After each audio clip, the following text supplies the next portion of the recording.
Thank you and welcome, Bana MD. Have a seat. And members, let's pray. Almighty God, we beseech you to behold with your abundant favor and blessings. As your servant whom you will be pleased to call to lead us opportunities in public, we seek guidance to treat and consider all matters and shall come under deliberation in so just a faithful a manner as to advance peace, prosperity, and welfare of our country and of those whose interest you've committed to our church. Amen. So, before we proceed, I'd like to request our legal to administer oath.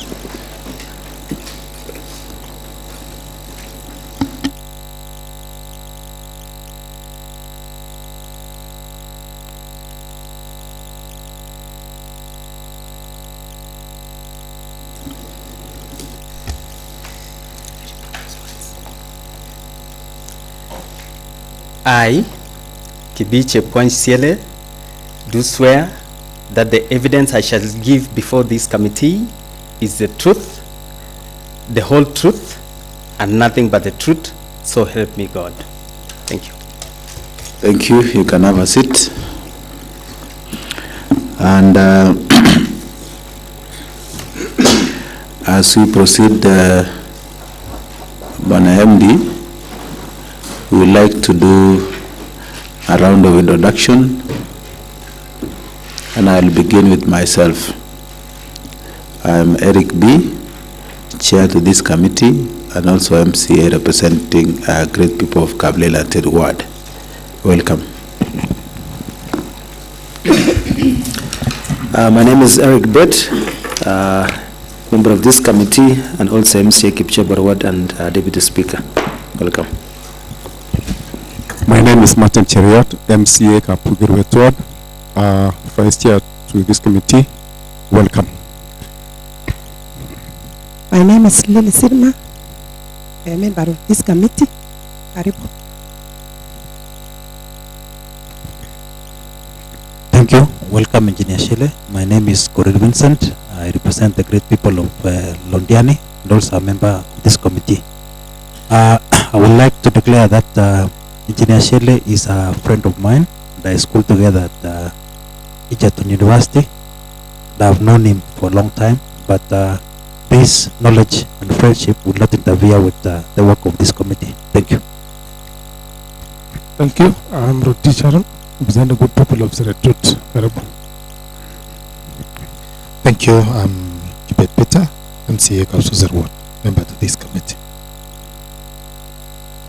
Anthony Ruto, MCA Kibkele Ward, member. I'm Cheriot Justus, Clerk Assistant. Benson Rogoy, Tepo Clerk, Secretary to this committee. I'm Mercy Chepkemoi, Internal Auditor and Secretary to this committee. I'm Cherono Winnie, Legal Officer. I'm Ken Kosanai, the Sergeant at Arms.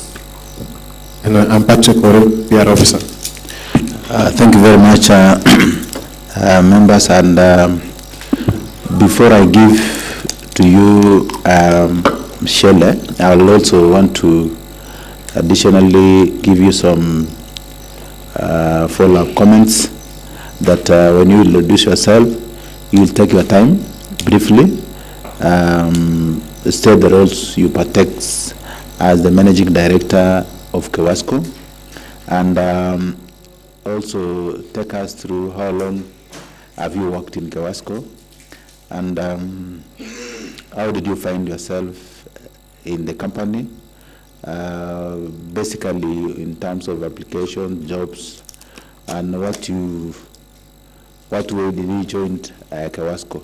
So I will introduce your roles and tell us how you found yourself there. Karibu. Okay, thank you, Chair. First and foremost, I want to say I'm greatly honored and actually humbled to be before this committee. maybe I would like to seek clarification from the chair.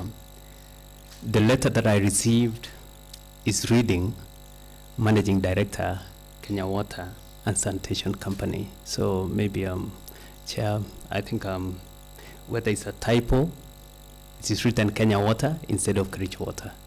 But nonetheless, I'm the Managing Director of Kericho Water and Sanitation Company. My name, as I'd mentioned, my name is Kibiche Kwansiele, a graduate engineer from Egerton University. I want to say that I've been to Kericho Water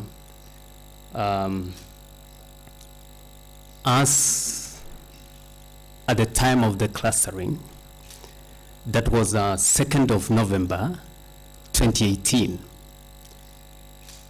as a regional manager of the clustered entity in charge of the Rural Coast Center. 2nd of November 2018 as a regional manager. Along the way, my predecessor, Engineer Joseph Terrer, left to Bomet. I came in on acting capacity in 2019, where I acted for a year. I applied when the opportunities came by for the recruitment of a managing director, and I was competitively subjected to a process where I emerged the best. So I took over officially as an MD on November 2020 to date. Number two, you have really asked that what is the role of a managing director? Among others, I want to specifically state the following. One is to ensure operations of the utility run smoothly.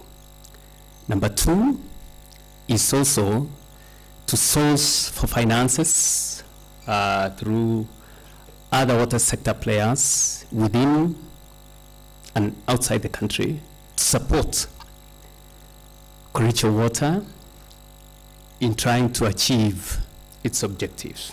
Number three is to ensure that there is a very good environment for investors and even the staff as a workforce for the entity. So I want to summarize as that. I also ensure that there is prudent management of finances and any other resources, and also as a custodian of the assets of the utility. I'm also the accounting officer for Kericho Water and Sanitation. Thank you very much. Thank you, MD. I'll also want you to proceed on the part of introduction, your terms of services and terms of employment in KEWASCO. And I rightfully heard you mentioning how did you join KEWASCO. I never heard you talking of Tilil Bay.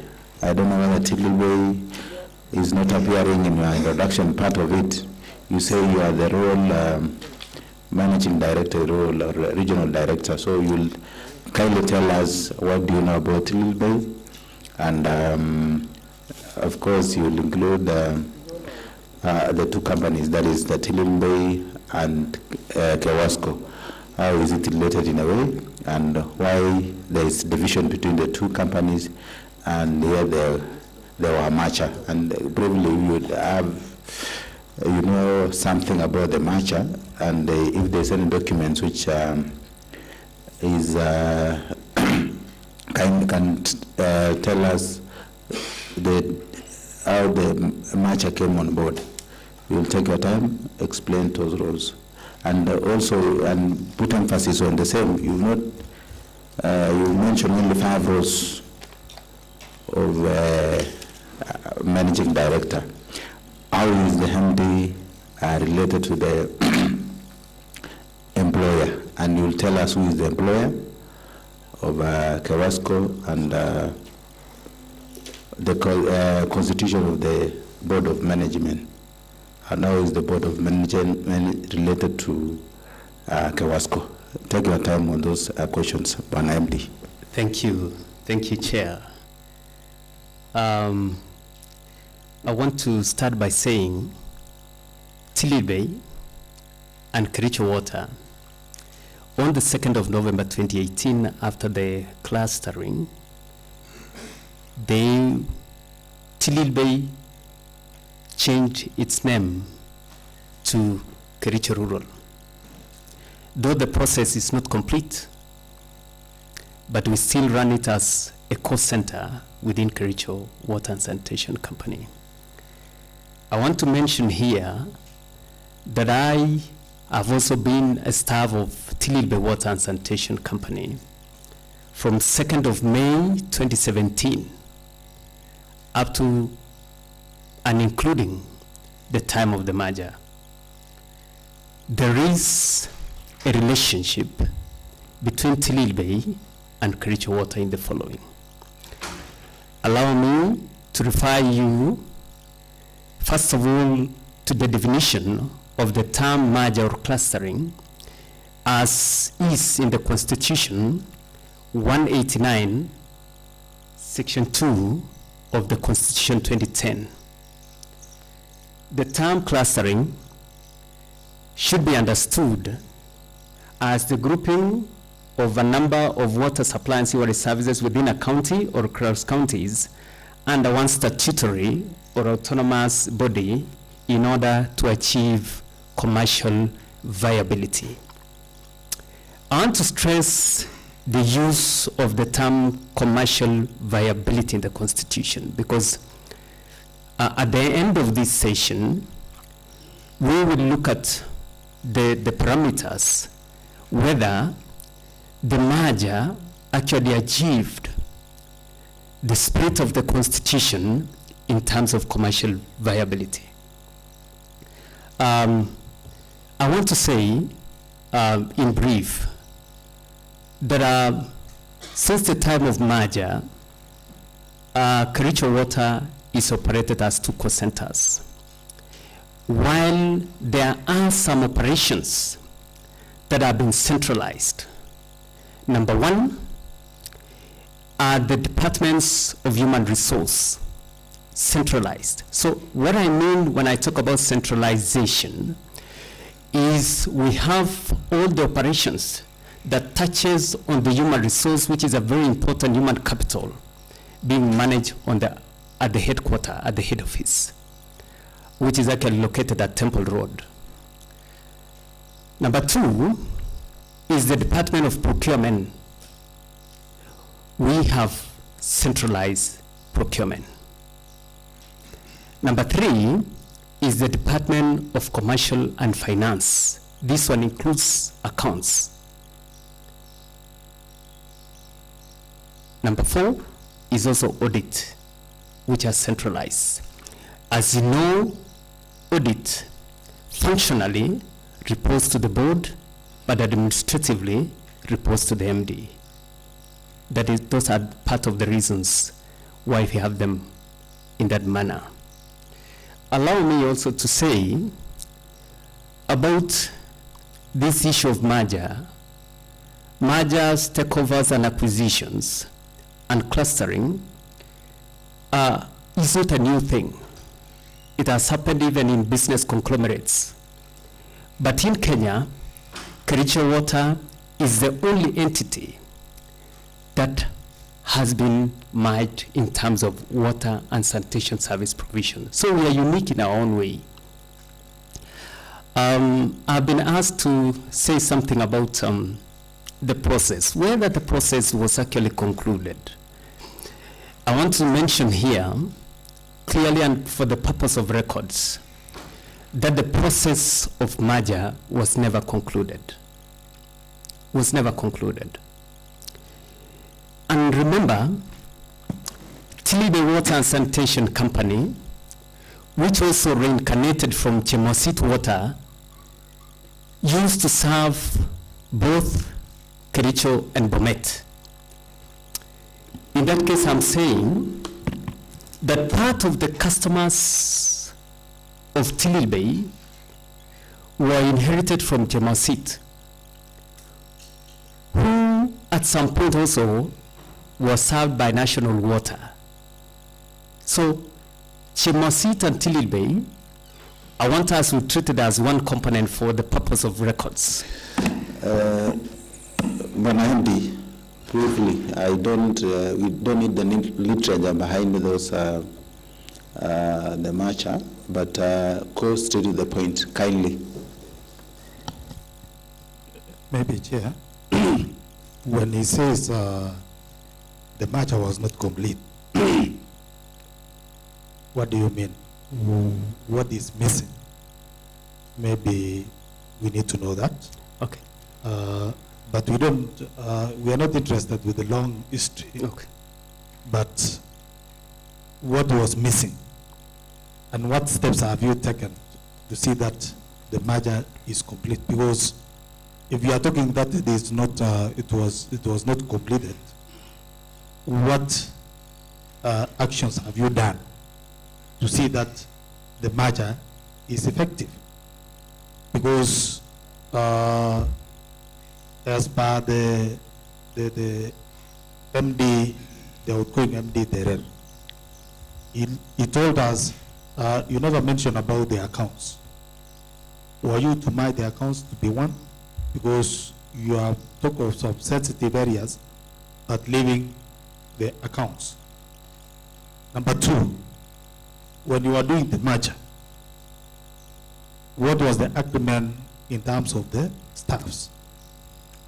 Were you supposed to relocate some of the staffs, maybe some to go and work in the rural part or the rural call center? You can move some staff from the rural.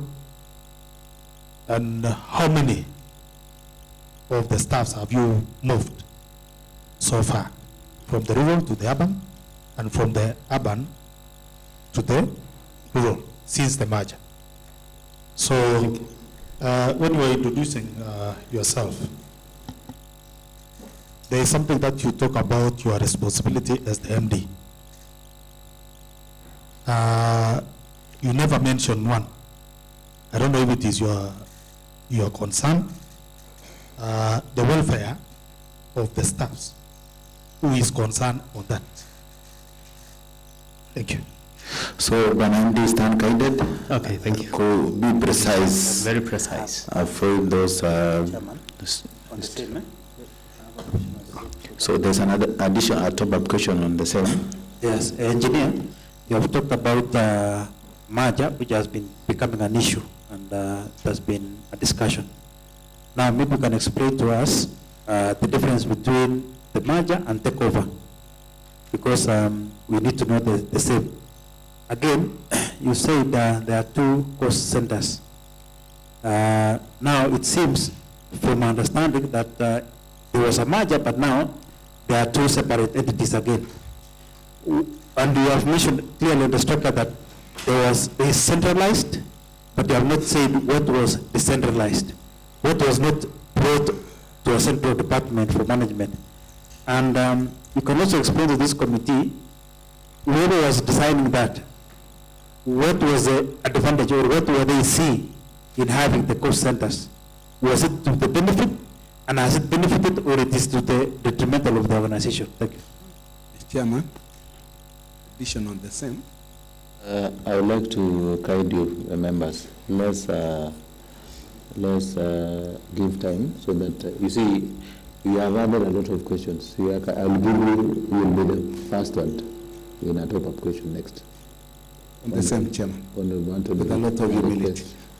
Yes, one question then. Yes. Engineer Terer. No. Ciele. Engineer Ciele, sorry. You said the primary objective of the merger is to achieve commercial viability. Could you please elaborate on the same? And when you were doing the match, what modalities did you put in place so that you can be able to achieve commercial viability? Thank you, Chairman. You can proceed. Okay, thank you. Through the chair. I've been asked to say why the process stands incomplete. Number one was there were need for the county government to pay for all the liabilities incurred by the Tentilebe Water and Sanitation up to the time of merger. All the liabilities, it was a one-off payment agreement amounting to 65,491,846.86. That one has not been paid. Number two was also the county government obligated herself through subsidy support agreement to pay for the shareholding amounting to 8.1 million shillings. Number three was the county government to honor subsidy support agreement by releasing a salary harmonization component of 13,387,000 per year. That has also not been met. So that is why dissolving Tililbe and making it under one entity called Kericho Water is very difficult because of the outstanding liabilities of 65 million. Madam, did you have the agreement? Yes, I do. Can you furnish this committee for us to check as you proceed? Proceed. Chairman, on the issue of the liabilities and subsidies, maybe we need to clarify very well because the county has been claiming that they have been supporting KEWASCO with the same subsidies over years. 8 out of 10 years, they claim they have been supporting it. Maybe we also need to furnish with the relevant documents to prove non-support. I want to answer Honorable Vincent Correa that I'll provide schedules of subsidies from 2018 up to this year in figures. And I'll also give you a summarized report on the same. Through the chair, I've been asked whether there are staff members who have been moved from the rural call center to urban or vice versa. I want to say here that immediately after the merger, as I had alluded, is that some of the departments were centralized, and staff have been moved.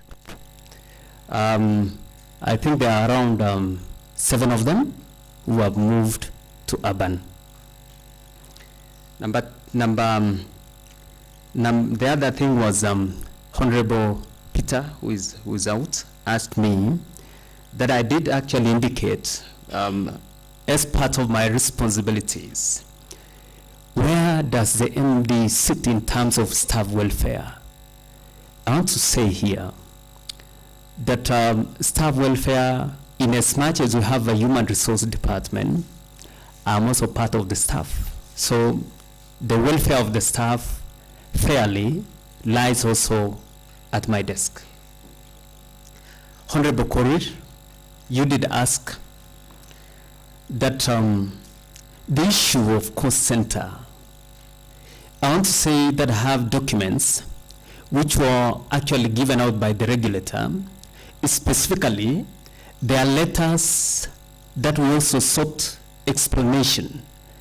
Now, being this is the only entity that has gone through this process, we said And the questions were very clear. In a letter that we did and we sent to the regulator, we wanted to know what is it, what will happen now that we are bringing two utilities under different service provision agreement than those who are the licensed before. We asked what will happen in terms of the cost of water in rural was 33 shillings, the cost of water in urban was 40 or 45. What will happen? Which tariff will apply? That was question number one. Number two was we sought from the regulator to actually clearly outline other matters to do with the human resource. And they did indicate that this new entity or the new fashion KEWASCO will be run as two cost centers where each must meet its operation and maintenance cost. Now,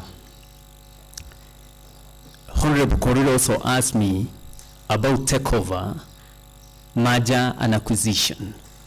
I want to report here that our case is very different. Allow me to let you know that mergers and acquisition can take two forms. Number one is where you bring the two utilities and you put them under the same license conditions. Number two is you bring a weaker utility and is actually taken over by a more stronger utility. Our version is number two. A weaker utility in this case was still the Water and Sanitation Company, and which was now brought in to be actually taken over by Kericho Water, but with conditions, with the following four conditions. Condition number one was the county government of Kericho to pay all the liabilities of Tililbay.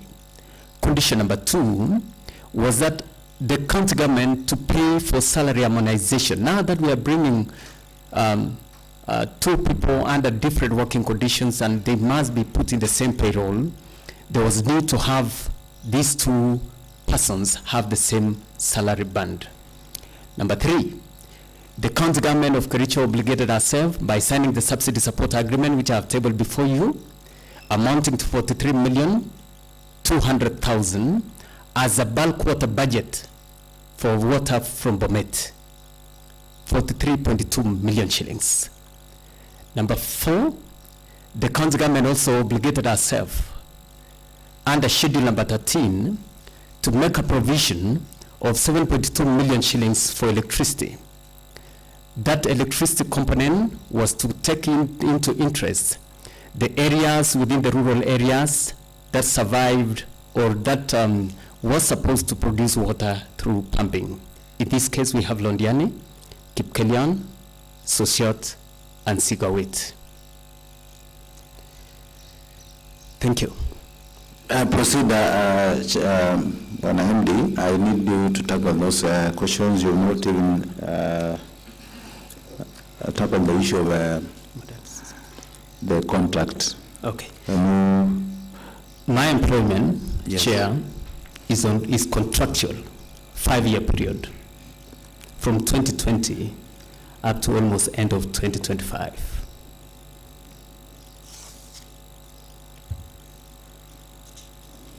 Now,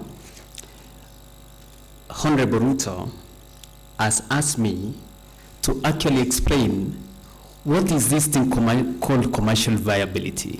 Before that, there is another question. Do you have an employee contact letter with you? Yes, I have, but I don't have it here. So you can check because or can I assist you? Do you know the terms of employment and your role, especially in the contract letter? Yes, I do. You can go through section A, B, C, and D. I may not be able to really offhand talk about section A, section B, and section D in a letter that I don't have physically here. But I think I can maybe see where I can get it from the system if I have a scanned one, and then we'll talk about it. But I want to mention that I'm on contract for 5 years. Responsibilities of an MD are well explained in that letter. Yeah. So you can check on that document so that you can read for us the role of an employee. Okay. Who is your employer? My employer is the Board of Directors of KEWASCO Water and Sanitation. And of course, I have asked you about the relationship between the county government of KEWASCO and KEWASCO. You will not I'll respond to that, Chair. You will respond? Yes, sir. So briefly, if you can trace the letter, appointment letter with you, or employment contract letter, you can read for us section C, A, B, and C, D. Okay, thank you. Yeah. Maybe as I try to check, allow me to answer the questions that were put forward by Honorable Ruto meanwhile. Continue. Now, commercial viability. I want to say that water sector in this country is subject to what we call the key performance indicators. I want to mention to you the parameters within the key performance indicators that are used to show whether an entity is commercially viable, and this is the regulator. I'm getting there in some few minutes.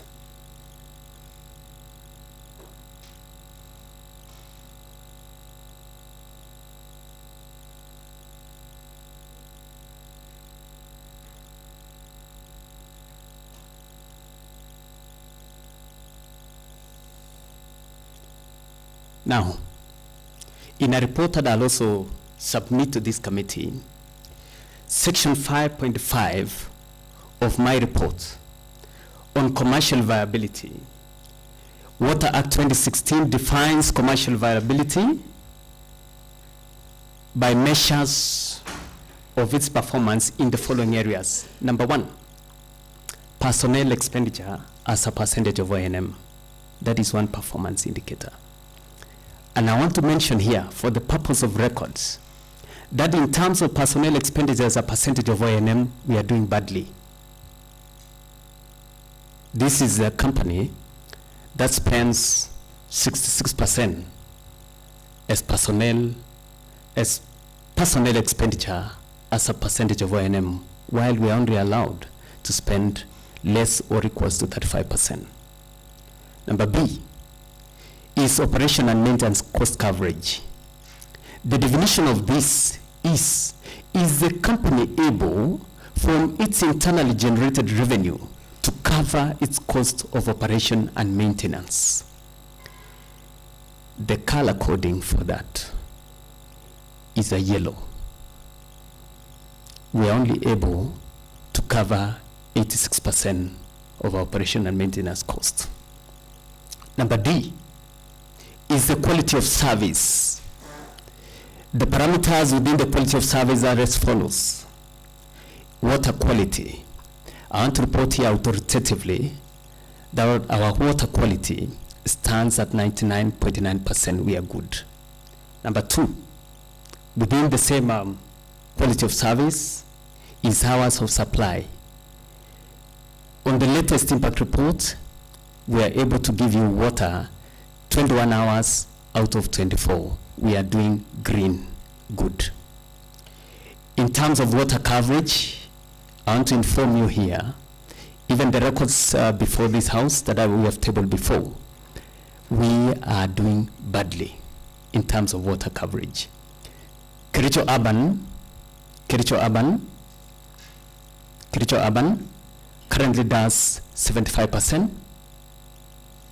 of water coverage. That means the number of people within my service area, I'm only able to give them 75%. I'm able to serve 75% of them. Rural is staggering at 17%. Out of the 49 villages in Kapkatet and Litein, Londiani, Kipkelion, Fortenan, Paragraduate, Kipsited, Sosiot, and Sigawit, we are only able to serve 17% of that population. It is a red. We are doing badly. Number E, which is also a parameter on commercial viability, is the tariff status. I'm finishing, Chair. Just one more. Just MD, please, you see, you are telling us you're doing badly and you want us to listen to your... No, I'll tell you the reasons for that. You just put the reasons. Okay. Don't give us a literature. I've asked you these areas. Okay. In terms of tariff, we have a valid tariff, Gazette Notice number 1305 of 2023.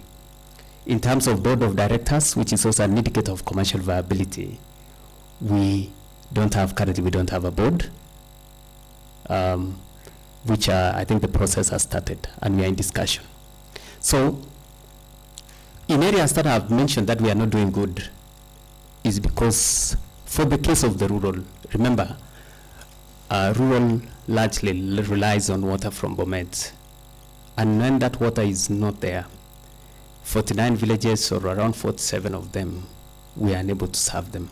That is why we are not doing good in that. Thank you. There was also the modalities.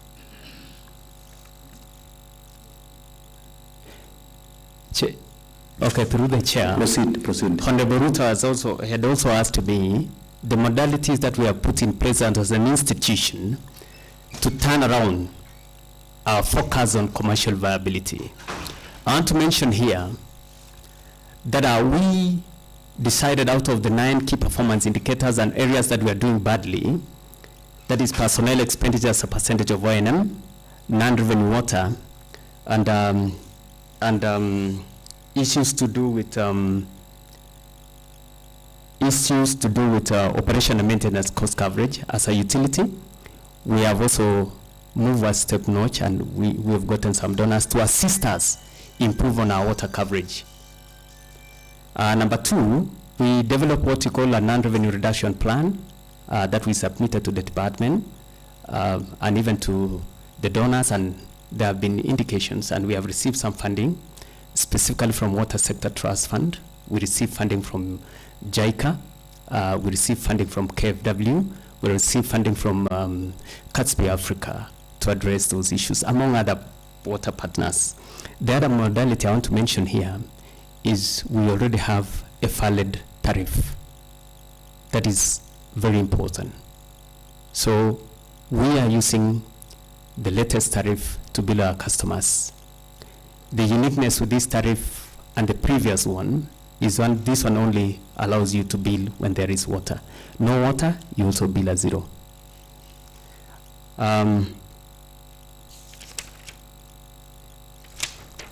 There was a question that I've been asked by the chair.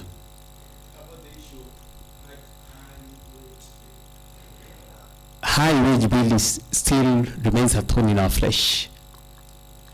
Reason is, if you see a utility spending 66% on personnel expenditure, and mark you, personnel expenditure, if you look at it, is personnel expenditure as a percentage of operation and maintenance cost. So it is a relationship parameter where we are saying, how much do you spend to pay salaries? How much do you spend to run the operations? So if X, it is an X over Y. If the X factor is constant and the Y factor goes down, it's like saying 5 divided by 2 gives us 2.5, right? And we say 5 divided by 1, it gives us a 5. So in our case, the personnel expenditure as a percentage of O&M has been varying, especially when there is no water in the rural. Because the amount of money that we'll spend in ensuring that infrastructure is working in the rural comes down, while the cost of salaries is fairly a fixed cost. So that's still a challenge.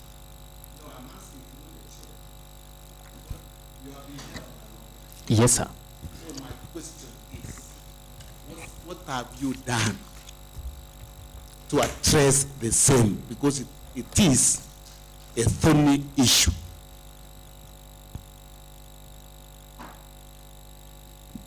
Thank you. Through the chair, so that you can answer again.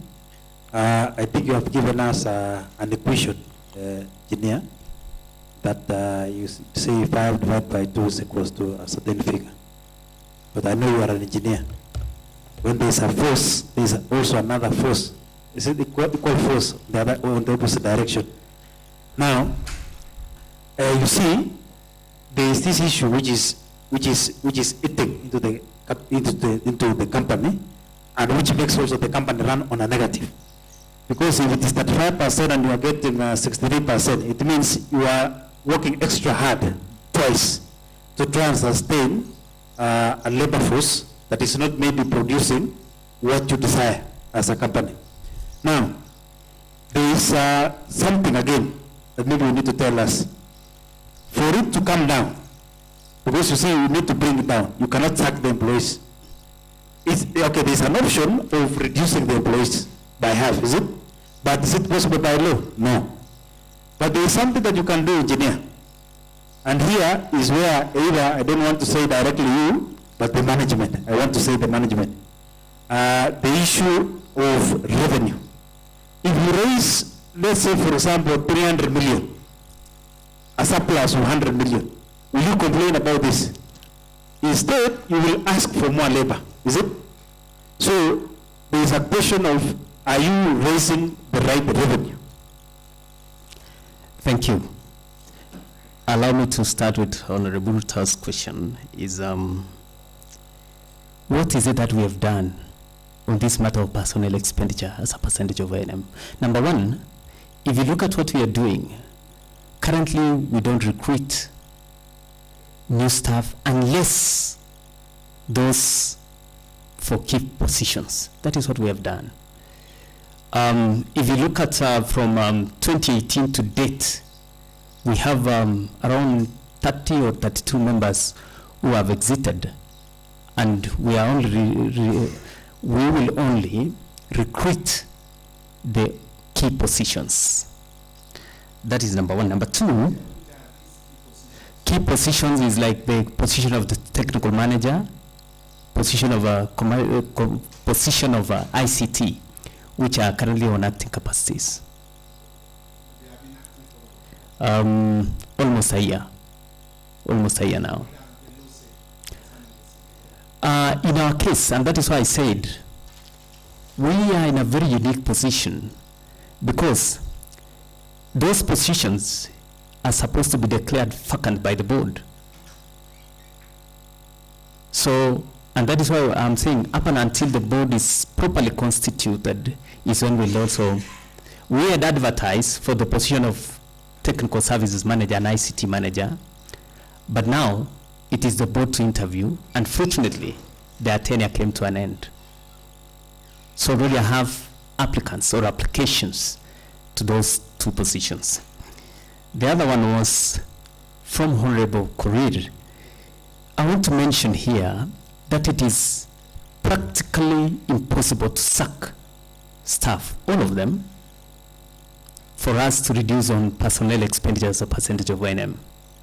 Because if we go through that route, we'll get ourselves into litigations, which are very expensive. Up and unless there is a provision of a serious budget that requires a lot of money for us to relieve them, and then we'll start. Number two, on the same, Mheshimiwa Korir, you did mention about revenue collection. I want to mention here that our revenue collection efficiency stands at over 90%. So we collect literally almost everything of what we bill, and except on occasions where there is water disconnection. Like now, I cannot collect anything in Bureti because there is no water. Even if I come to your house, you have my bill of maybe previous month. You will tell me that first get me water and then I'll pay the previous bill. That is a challenge. Thank you. Only, you see, when you say 90% revenue collection, and in the last Auditor General report, the last 2 financial years, it is mentioning that you have 220 million, which is still outside and not collected. Where is 90%? Thank you.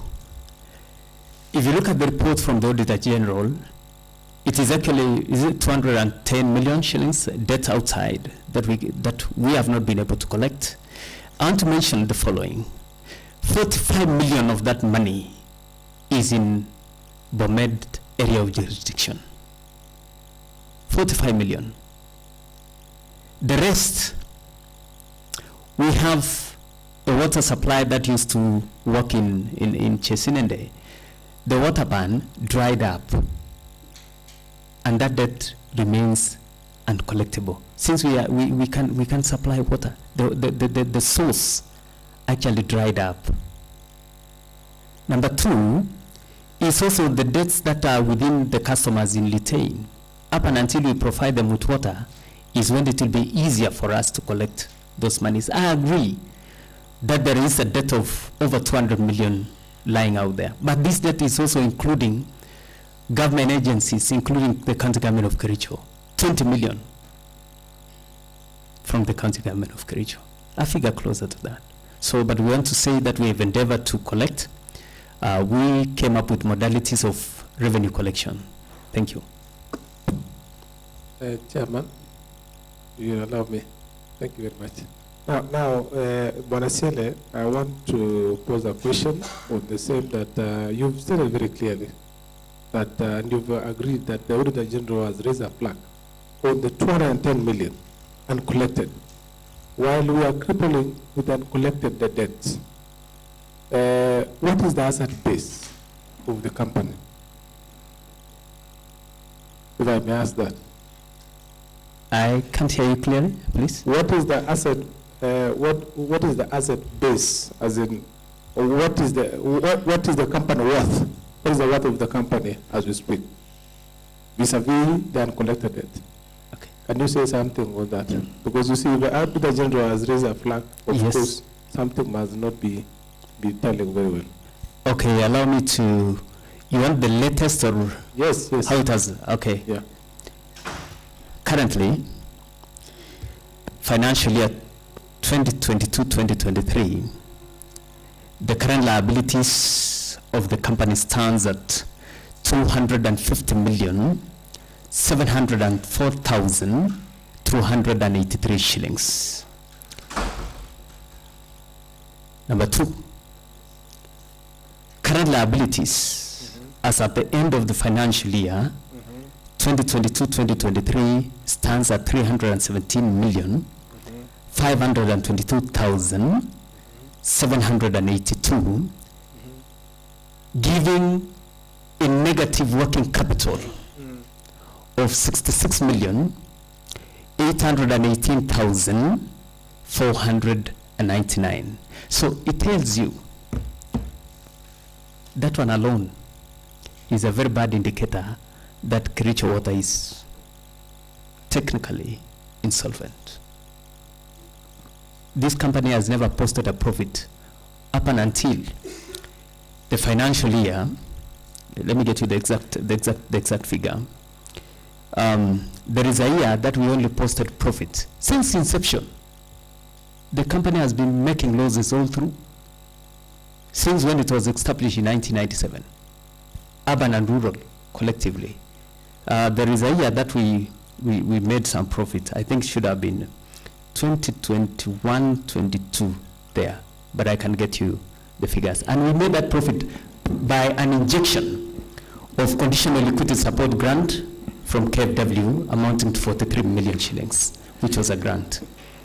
Okay, thank you. And I'll allow you members so that we can make progress. On the same note, Chairman. I know there are so many burning questions, and I will give it to you. 1 minute, 1 minute. Let me start this, engineer.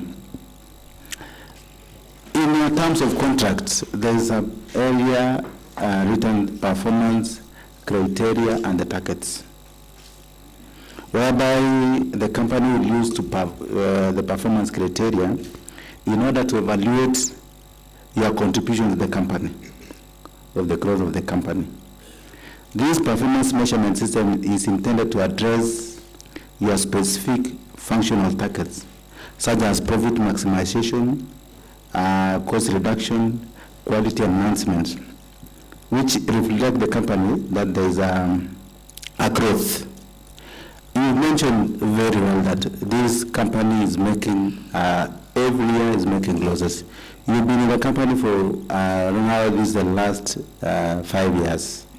And it also says that some performance targets include, not limited, the improvements of the revenue collection for the current bills by at least 5% every 6 months. And also it focuses on the debt reduction by at least 5% every month. Also it focuses on the non-revenue water 5% every 6 months. So based on this evaluation, we might say that as at now, the performance by what you've said is not productive to the company, meaning you didn't perform as a managing director, because this is evaluation, and based on these records, what you've said, the company is now insolvent. For the last 5 years you've been in the company, you've not added any value in the company. That is true? Let me answer you, Chair, that I've added significant value to this company. What is the percentage? I want to give you the figures here. Bonondi, you've said the company has a now insolvent. I want to say, you cannot tell us that you want to give us theories over. It is not theory, I'm giving you figures. It is in your performance evaluation criteria. Yes. And that is what I want to give you figures. I want to give you figures. To be on record, you mentioned that the company is now insolvent. As of now. As of now. Yes. It is a company? But there is a time the company made a loss of 122 million. Talk of now, Banamdi. I'm giving you. You've stated yourself that the company is insolvent as of now. And that is the Auditor General's report. It is true. It is true. Through the chair. It is true. We want to be. We want to ashamed the proof. Yes. The reason why we are here today is because the company is in crisis. Employees have been doing without salaries for several months. Do you want to tell us that the company is doing well? Chairman, I'll give you members one point. And Chairman, I think I was on the floor there when you came in, and MD, I'm really concerned, and I want to repeat this again. I'm really concerned that we've always been appropriating grants to KEWASCO every financial year. I remember very well from the year 2018, we've been giving grants to the KEWASCO support 2019, 2020, 2021, 2022. Has it been of any help? Because we've been taking millions of shillings as a grant to KEWASCO, Chairman. You know, it's very unfortunate that we've been giving them every financial year, appropriating this flow. So can you tell us probably what is the status from when you took office, that is the year 2020 to 2024, how much have you appropriated as a grant to KEWASCO? How much is that, if it's possible? We want to know the much you've allocated to KEWASCO. Chairman, in addition to what Mheshimiwa has put across, you see why surely we are here is because of the problems now currently faced by KEWASCO. And it's not just an overnight thing that has happened, but it has come persistently over some time. Especially I want to go to this issue of staff. You've said we are now paying, staff consumes 63% of the total revenue. And this has been over time. What advice, because when you sit or when you sat maybe some years back, you could even, how did you see or how did you project or advise the shareholder about the underperforming or the exorbitant, the high percentages of the wage bill? What was your advice in regarding to the payments of salaries? Considering that the department, you said, centralized the human resource department, among others, for purposes of management of staff. Number two, You can tell us also why 2 payrolls of staff when the human resource is centralized. And also, you tell us clearly whether you were given support, not full support from the shareholder, in this case, the county government of Kenya, because you've said there are things that were agreed upon during the merger, and some of these things are not fulfilled. So, to what extent is the shareholder cooperating with KEWASCO to see that these issues are addressed? Thank you, Chairman. Thank you. So I'll allow you to answer. And I know we have so many questions, Bwana MD, and be precise. Very precise. Precise. If at all you are not sure of what you want to tell us, say I don't know, so that we can move on. Thank you, Chair. I want to say that the support from the county government from financial year 2018, that is 2017-2018, is 0. Support from county government 2018-2019 is 27,755,194. 27. As you tell us those figures, don't deviate from the one I've asked previously. Make a clarity, because that is where we can make progress. Okay. Your performance as by the company, as at now, as you speak now. Okay. How is it? Answer those questions.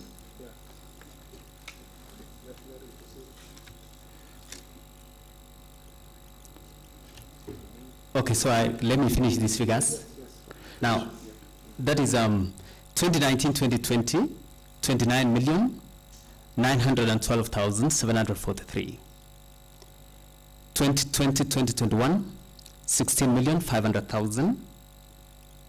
2021-2022, 31,814,000. 2022-2023, 14,074,564. Those ones, that grant went for payment of bulk water and electricity. So that money does not come to Kericho Water Direct. It goes to Bomet, and also it goes to Kenya Power, all of them. That is the support to the rural. Now, maybe before you continue on that, when we talk of this bulk water, now we are in arrears of almost 15 million. 15 million, yeah. For the last 1 year plus, close to 2 years now, because we are relating the salary arrears for the rural in relation to the bulk water. Because if there is water supplied to Bureti, then there should be a collection of revenue that meets the salary for the staffs. Now, they are in arrears of 17 months or 18 months as at now. We reduce 5 million that we budgeted in this assembly with the department. That reduces the months to 13 or 14 months in arrears now. Those are the staffs from the rural. When you are talking about payment for bulk water, and there is no supply, we paid 10 million during the Mashujaa Day. And they supply us for only 3 days water. And now you are telling us that we are in arrears of 15 million. Where is this 15 million generated from? And yet they have not supplied water to Bureti. Where are we getting these arrears? Don't you see, as the managing director, that we are paying money to Bomet, which are not resourceful to our county? Because close to 2 years now, they are in demand of 15 million. And yet we clear the arrears of 10 million the other time. and we didn't receive the bulk water. So are these arrears genuine? And are we collecting anything for this bulk water? Thank you. I'll answer them. Now, number two, I'll answer your question, Chair Water.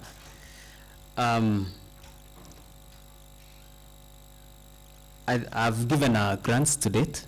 I think that is fine. Number two is the advice to the shareholder.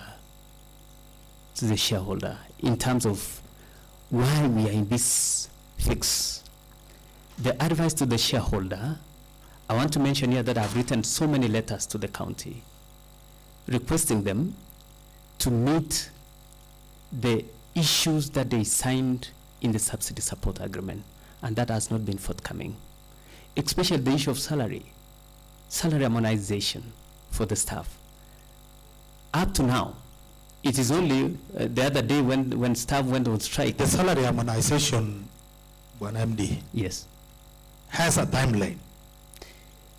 Yes, I will explain. It was 1.1 million, and it has a timeline for almost 1 year. Not That 1 year, ends. not 1 year, not 1 year. Yeah, give us the document. That The document is there. I have already submitted subsidy It support. was supposed to take how long? Because we might be even, okay, apart from salary harmonization, if we do away with salary harmonization, are they getting their salary at first? They are not getting their salaries on Yes. time. So where is I'm this saying, salary? I'll answer you, I'll combine because that is an issue to do with the bulk water from Bomet. So I'll answer your question.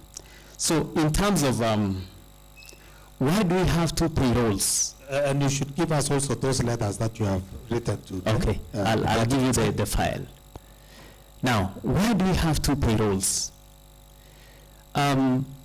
From the subsidy support agreement that was approved by the regulator, we are running as a cost center. And when we say cost center, we are saying each one of them must meet its operation and maintenance costs, including payment for salaries.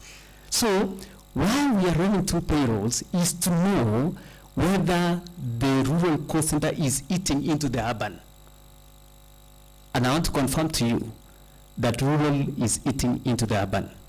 So, we maintain the two payrolls as a requirement of running two cost centers.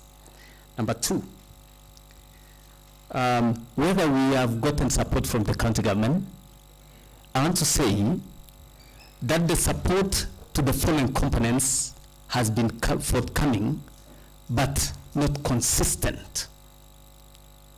Consistency is a problem. The support to bulk water has been coming. The support to electricity has been coming, but it often delays. Like as we are seated here, I want to bring you up to speed that rural has not had water for almost the last 4 months. Zero flow. My tariff says, if your customer consumes zero, you bill him zero. Against a salary gross of an average of 2.2. So 2.2 million shillings per month times 4 takes us to 8.8. Yet I have billed zero. That's number one. Why rural cannot sustain itself? I'll give you figures. I'll share because I want it's a robust figures, monthly figures of the volume of water that was delivered to the rural cost center since 2018. Even daily figures. It is good. I want to say when you are giving us that, if they are in, they have not received water for 4 months, which means the other months they had water. And what are they collected? Now, it should be reasonable if they are missing the salary for 4 months in the rural. But now, missing the salary for 18 months, what does that show? I want to say here now, for records, that since merger, rural collection has not been enough to pay for their salaries for 69 months that we have met. I'll give you a monthly revenue collection monthly billing to show that even in times when the rural has water, do you know that there is a month here, I want to be very specific.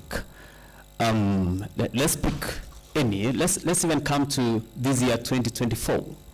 In the month of February 2024, rural billed 316,813 and we only collected 94,671 for the month. Previous month to that, we only collected 121,000. Out of the 69 months that we have made, if you look at the revenues, 59 of them, 59 months, the rural would have gone without salary.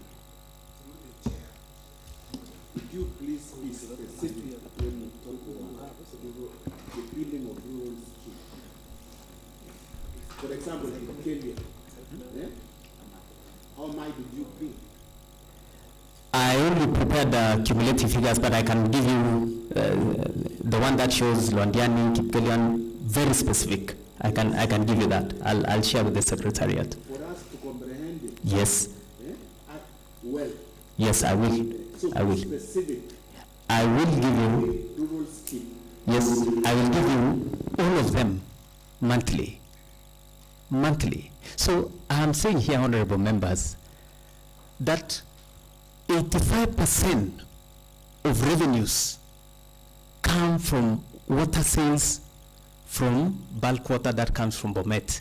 Chair, you did ask and I want to answer that even before Mashujaa, we paid 15 million to Bomet or 10 million thereabout, and we only got water for 3 days. I want to say Bomet also has its own inefficiencies. We paid, I think, because I don't know the operations, how they spend the money on the other side.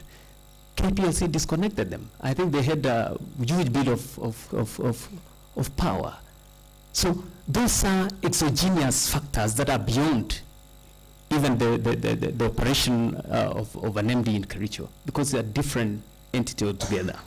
Number two is why do we have arrears? I want to say that in the year 2020, let me get the dates. In the year 2022, there was an outstanding bill to Bomet of 42.5 million shillings. So, in as much as the county government makes progress in paying, we have never paid to zero. So you can see it's a figure. Are these arrears genuine? Very genuine. Can you prove? Very genuine. You should give us the clearance, the document that shows these are genuine arrears. Because if you are paying there and you are not receiving the services, and you are paid, how can you account for this? Let me. Number two, what did you initiate after paying in the Mashujaa day? What have you initiated to see that there is a flow of water in Bureti? Because when you pay money, you need services. And since then, it is now close to a year. We haven't received any communication from your desk concerning the same. Until this time when KEWASCO is in crisis, you are giving us the information. So kindly give us a clear evidence that shows these arrears are genuine, and after paying, what services are you receiving? If you receive water for 3 days and you want to pay your staffs, where will you get other money? Thank you. Through the chair, I would like to, because I have the data. I would like to kind the discussion, MD. You dwell so much on the rules, and kindly go back a little bit. There are some questions you've not answered pertaining the performance, and of course, if you look at that at your records, you have around 5 questions you've not answered substantively. Can you go back a little bit? Leave the one for the rules. Kindly come back again would have happened. Maybe to the chair, just a rejoinder on the issue of performance. Is I want to tie a question on the issue of leadership of the company, and I want to tie with the rural scheme that you mentioned about, and I want to refer to Londiani, a rural scheme where we visited as a committee, and we discovered that, like you put it, the scheme requires just a bit of technical support. You've told us earlier on that you can collect when there's no water, and we agree with you. But now, when we're in Londiani and other schemes, realize that it lacks technical support. We interacted with some of your staff there, and I went to Londiani even to confirm with customers, and they did confirm that they will be able to pay for the water. So why we're asking that question is because if the management under your leadership was proactive, then these small challenges of those schemes could have been addressed, of course, without waiting for the county government to provide what you've mentioned about.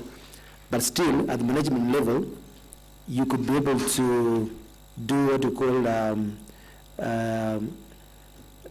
strategic interventions to ensure that the schemes that you have do have water, because those customers are willing to pay. But simple things like pipes costing a small amount of money, things to do with like your staff having like equipment to sort a few issues, and even meters were not available. And these are issues which have been long outstanding.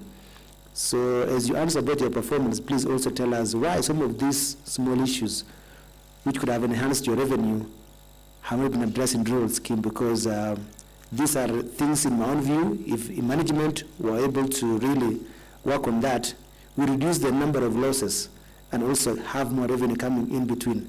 And I'm referring to a case of Londiani who was there, and we did find out that Londiani customers are willing to pay, but the challenges which from the technical team to your level should be able to address. So as you answer that question also, put yourselves as a leader of KEWASCO, and having the resources that you have, the little resources you have, why can't you be able to turn around with the little resources you have to be able to have the effectiveness in the company?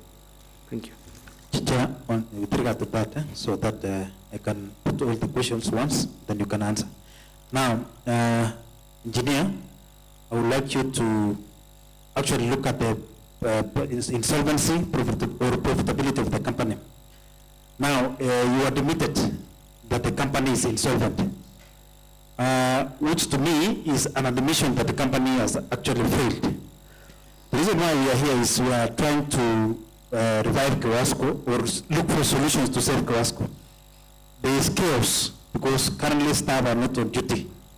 And I think, to me, my conclusion, there is, with regard to performance, there is a failure from the management.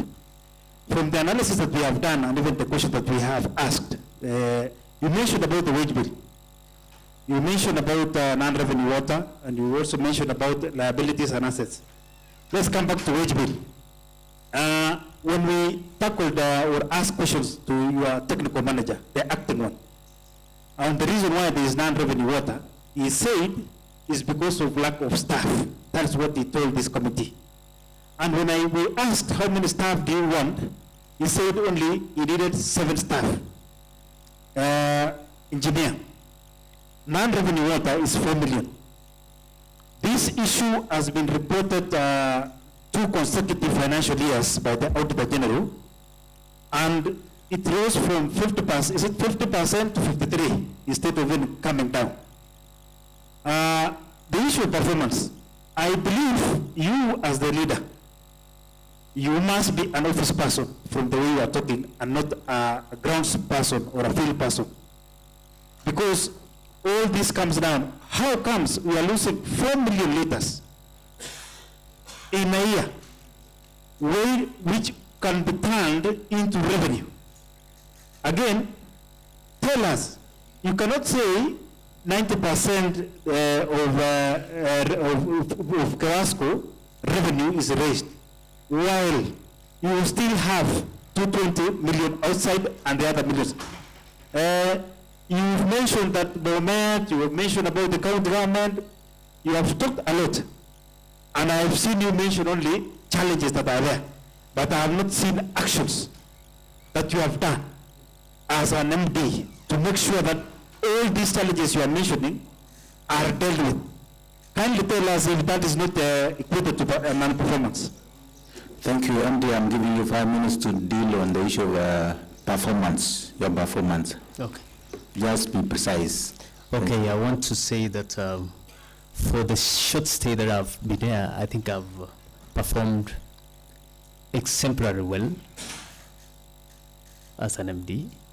I've offered leadership even in circumstances that even prove very difficult. I want to say, Chair, Honorable Bate asked about the issues in Londiani. I want to say that we had a collaboration with the county government, and we have sorted out the major issues first within Londiani town. One, we changed all the pipelines within town. We've done HDP. It's only the small things that now we are supposed to polish, and things will work for Londiani. And then, what is it that can be done to turn around? I think that was Honorable Korir's question. Is that this company requires money. There are two ways we can get that financial muscle. Number one is we get donors, including the county government, or we apply for a new tariff without the subsidy. And I want to inform you here that without the subsidy, the cost of 1 meter cubic of water might go up 3 times, from 50 to 150. It is only a matter of its finances. The company suffers from shortage of money. That is the only thing. In terms of what is it that we have done to ensure that we get water from Bomet, I want to mention here that in collaboration with national government through Lake Victoria South Waterworks, we already have a 34 million shillings that is being used to currently repair and revamp Itare in Bomet so that it gives us the requisite volumes of water to Bureti. In terms of non-revenue water, I want to mention here that to address non-revenue water takes time and takes substantial investment. I had said that we prepared what we call a non-revenue reduction plan. I submitted to the county, it was 98 million, just to change the pipeline from Paxons here, then the entire CBD, 98 million, pipeline and meters. Nyagacho alone required 102 million. And that's why we saw the intervention of KFW. If you look at what we are doing currently with KFW, we no longer lay plastic pipes. We don't lay plastic pipes. We have moved to HDP, minimum PN16. So those are the interventions that we are doing to reduce this non-revenue water. And I want to say, non-revenue water happens during the day, it happens during the night. What are the components that constitute this non-revenue water? We have the leakages and burst that can be seen. We have leakages that cannot be seen. Number two, we have meters. If my water meter is faulty, if it is under registering, if it is not in synchronization with the production water meter, it will under register, while in the real sense, produced water. And that is why under variation order number 1, for the funding of Duka Moja, I want to believe these committees you have had time to visit. We are building a meter testing bench so that we want to test all the accuracy of all the meters, all of them, so that when a customer complains that he was overbilled, we take that meter through the meter testing process. Number two, this non-revenue water also is human induced. I want to say I serve all cadres of human beings. The Christian, the non-Christian, the Muslims, all of them. And sometimes water theft, I want to report here, is very rampant. And it happens at night. It happens at night. There is a time that we checked what we did what we call the minimum night flows. We wanted to know, why is it that at night this line has a lot of water flowing? There is too much than during the day. So there is a lot of water theft. That is still a challenge. And that's why we have enlisted the services of water police to look into that. In terms of non-revenue water, I want to mention here that it actually moved from 51% to 53%. Reason is, when we completed Duka Moja, remember, the ultimate design capacity of Duka Moja is to produce 13,000 meter cubic of water per day. That is 13 million. But currently we are doing less than or sometimes 50% of the production. When we inject that water to an old system, you expect that these systems are old enough, it cannot withstand the pressure. So that is why it moved by 2. And Macu, we were anticipating that after the completion of Duka Moja, we had, we designed from the worst case scenario. We had a worst case scenario of 70%. Because you are putting the too much pressure into a system that is already old. We were expecting too much, but we have managed to manage it to 53%. I've also been, Mheshimiwa has asked me whether CLA is an office or a field person. I want to say I'm a field person, and I also do a bit of office work. I visit all these water plants, all of them, including even at night. Remember that I'm being bestowed by law. As you are responding to that, when were you in Londiani for the last time? Londiani, that was, I can't remember the date, but there were ball games. And also, as you talk of the there were some ball games in Londiani when I was there. Banandi, you were saying even at night, and you're telling us there's also rampant theft. What have you done? That's what you reported one person who is doing that is what I'm saying. Chair. You see, you don't just give us facts. Honorable Chair. Yes. I think we have enlisted the services of water police, and you have seen them around. We have made arrests. How many? I can get the report. Give me some few minutes. No, just say how many. I want to give you a report that has got report. Exact. MD, say there are 5, 10. More than 10. More than 10. Yes. What are the recommendations? Some of them we put them at the police station and they pay their cash bill. Their cases are with. Any recovery? Yes, we have made recoveries. How much? Let me get you the figure. Over $1 million? Over $1 million. You have the. Yes, I have, and I'll give you the report. Chairman, and as MD gives us the report on the recoveries of the non-revenue water, there was when we had a technical acting technical manager here, he told us that the department that is tasked with the looking into the illegal connections, stealing of this of water. Is not in place. You are saying the staff that used to be working there were deployed elsewhere. Maybe also you can confirm that. Thank you. What we did, I think I can answer with that, is we made some reorganization and we reduced the number. Yeah, because of other areas that also required attention. So I want to say, I have a report here. Total what we collected when we did the illegal water visits and arrests, we managed to get 705,988. while the money that actually got into the company's account, because the others are within the risk court process, we got 515,612, and this is only in one occasion. So there are so many. I'll give you a number of reports to support that. Now, the latest report is not yet out. Remember, they were here, and the strike started.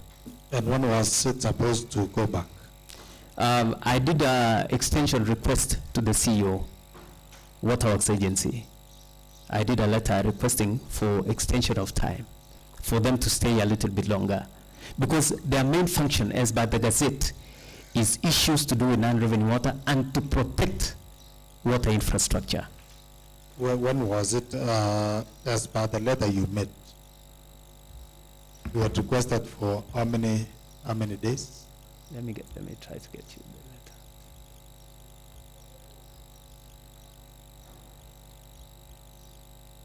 And who pay for their allowances? We pay them. Who pay for their fuel? We pay.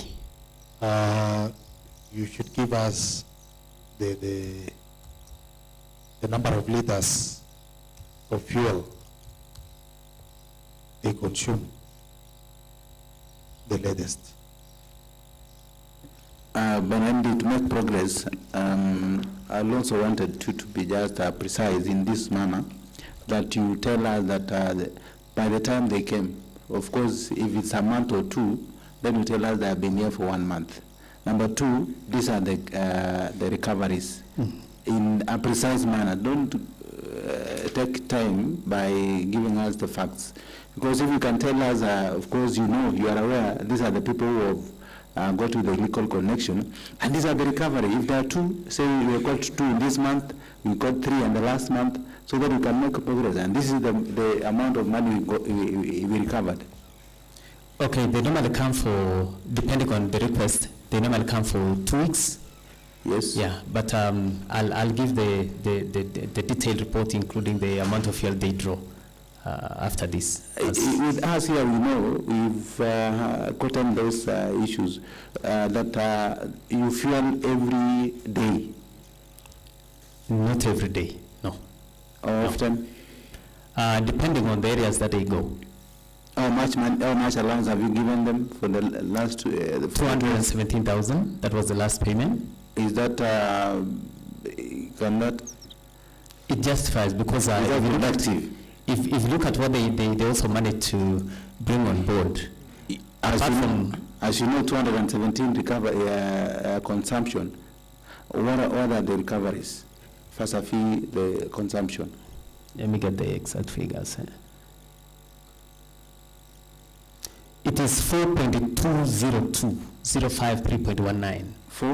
4,202,053.19, including those who are visited. You know, sometimes you also visit defaulters who have decided not to pay. So some of them, like there is a customer, I don't want to mention. You can mention.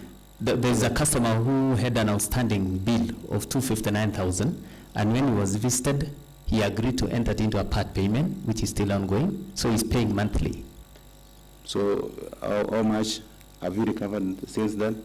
Since then, this is, let me get the exact data.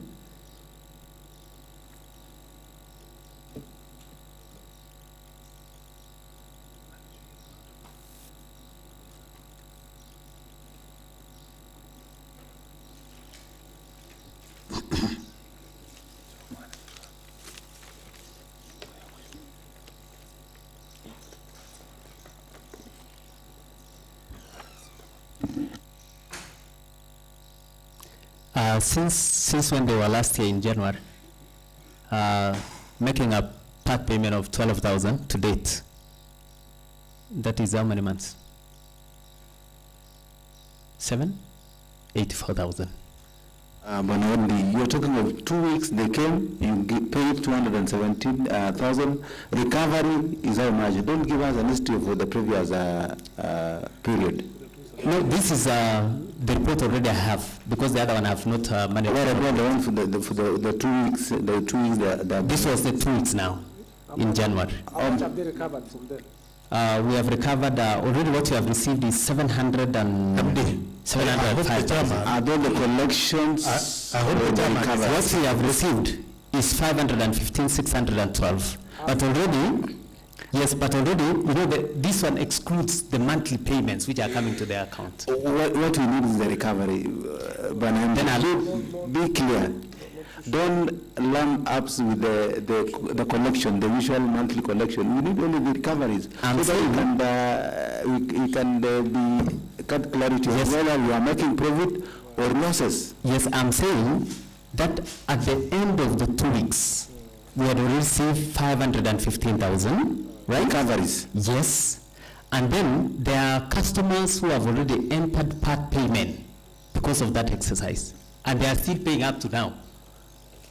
Because sometimes a customer tells you, I can raise 200,000 now, let's get into part payment. He pays the current bills, pay a balance of what was outstanding. I think the chairman is asking for the last 2 weeks. The last 2 weeks. No, I have not looked at it. You are answering something different from what chairman is asking. So during the last 2 weeks, when the police unit was around, how much did you recover? How much did you spend in relations to how do they exit the station when you don't have the feedback? I want to say that, remember the strike started on 28 when they were still doing the exercise. So I have not been able to corroborate the report. Do you have the time they came with you? Do you have the dates? I have, but I am trying to get that later. Just give me some few minutes, I'll give you even later. Were they doing your work during the strike period? Yes, in some occasions. Which occasions? Because strike started, who was directing the police that this is a illegal connection? They're working on their own? No. We had some staff. The staffs were on strike by then? No, some few of them are accepted to work with them. Who and who? I can't disclose their names. They give us no, I'll not say information. You see, when the unionized staff, you know, if you look at this strike in Kericho Water, it's only for members who are unionizable. Those who accompany the water police are casuals and staff on contract. So I can't allow for them to be unfairly mentioned here so that they'll be discriminated. I also have to protect. So who are accompanying these police? We had around 4 of them. Who and who?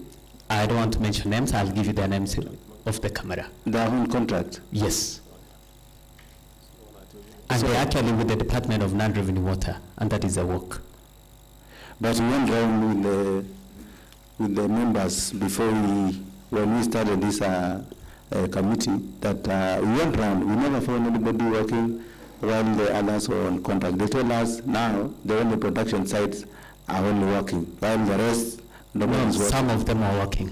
So you mean there's still, there are some staff who are working up to date?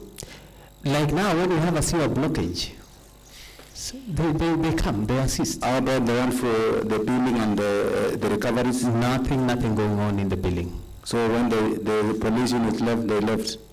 They have already prepared a report, which I am yet to look at it and corroborate and forward. So do you have the payment document for the same? No. For the police unit? No, I don't have it now. You'll furnish this committee the same? Yes. So proceed on where you are. Just leave that on. Proceed with the questions. What was the procedures of fueling that police car? We fuel and they also give us a copy of their work ticket. And how did you generate the fuel? You do the procurement or? What happens in this case, when we have such kind of occasions, I fuel them myself, my directions. And sometimes I even sign. How do you sign? There is LBO. If you look at, there is an invoice. What about the LBO? Let me say that we exempted some vehicles from the process of them having the LBO first before they are fueled. And these are the following vehicles. One is the water bowser, the car driven by the MD, and such kind of a vehicle now. Because sometimes you remember when we had vandalism, I enlisted their services and we went there at night. Getting someone to do an LPO at night is practically impossible. So we exempted them, and that is why, if you look at the way those invoices are written, it is request by the MD. I do the request myself, and I take ownership of that. So you normally do the role of procurement at the same time? Not really, not really. Not really. What about this one? You've said you have been exempted, meaning? Like a case, let's look at a case like this, very practical. That on a weekend, you know, we don't work on weekends. Yes. We don't work on weekends. And there is an emergency, maybe at Kapkatet, and they need water bowser. What happens? I fuel it, and that's why I even sign it myself. Why did you give the department, the specific department, to work on the same if there's any emergency? Why do you have to involve yourself through signing? And then we have a procurement and you have the accountants. I agree, Chair, that these are special occasions, like an emergency. Should be on a weekend, is it hard to call? All of them are not living. Let me ask you, Banamdi, is it hard to call the specific department to do the work? It is. Have you tried and they deny? I have tried. Refused. They don't refuse, but sometimes they are not within range. That's why I take responsibility, and that's why I sign it myself. That is purely sabotage just by the rules of an MD. You have an MD sabotaging a junior staff? The junior staff should have to do their roles. No, I'm looking at the circumstances at that point in time. Like now, if there is an emergency on a Sunday, Mheshimiwa Anthony is here. He called me on a Sunday that there was an accident between Kipkelian and Moroni, and they needed water urgently. Should I go look for someone who has gone to his farm in Narok to come and fuel a water boozer here? Or I feel, after all, I'm the accounting officer, and I sign. That signature alone shows that I take responsibility. Okay, that means, MD, there's a question pertaining to the fueling. I would like the Honorable Aaron Roti to ask. Thank you, Chairman. Chairman, there is a big issue here. I'm looking at local purchase orders here, and I've noted that they have serial numbers, serialized. And I've realized that the same car, petrol KCR 011J, has consumed a fuel amounting to 9,945 at date of 9,000? 9,945. Okay. The date is 5th September 2023. And I'm looking at another local purchase order, and up to that one, I think I'm seeing here there is a ETR attached to that. Yeah. Another one, I'm also looking at LPO, same next serial number, LPO 05781, on the same date, 25th September 23. The same vehicle, KCR 011J, consuming the same 95.35 shillings, and attached are the ETRs here. Okay.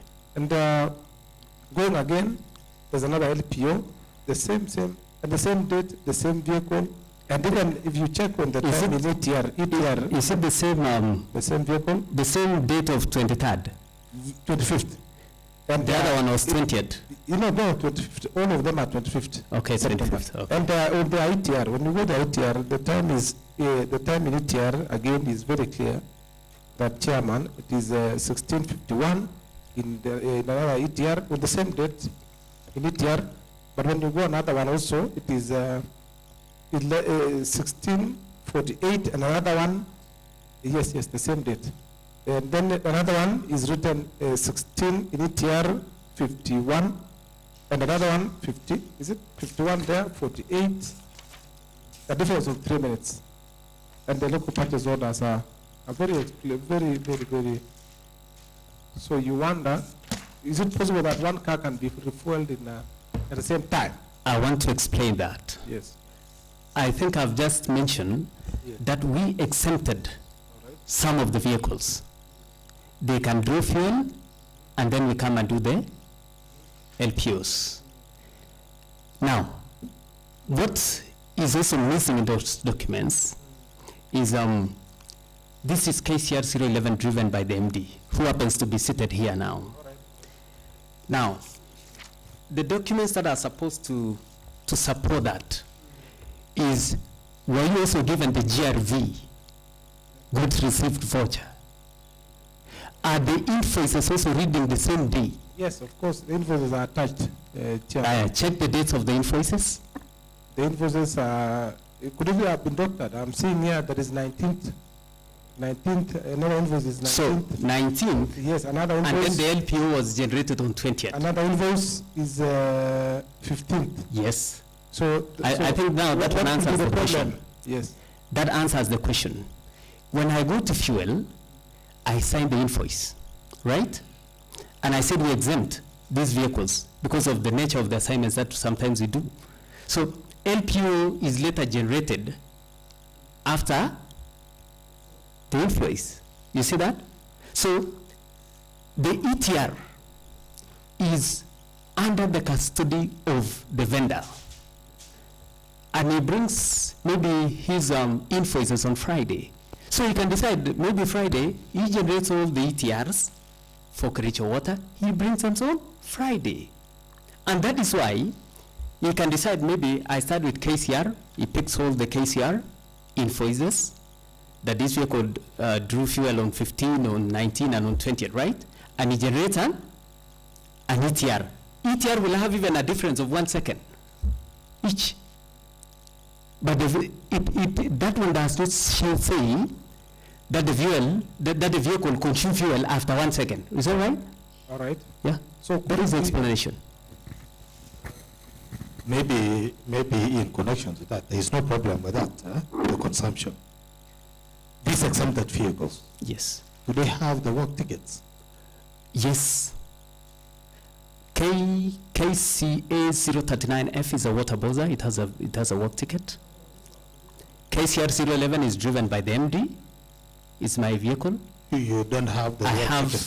but I can show you where the vehicle went to and how it operated. 100%. How do you show? That vehicle has a tracker. It has a tracker? Yes. Now what about the other one? All of them. We have tracked all the vehicles, 100%, all of them. Chairman? Because you should account for even the, if it is exempted. I do account for. When you fuel, because the person who was here, that only the car for the vehicle, the vehicle for the MD is not limited. You can do it on your personal issues.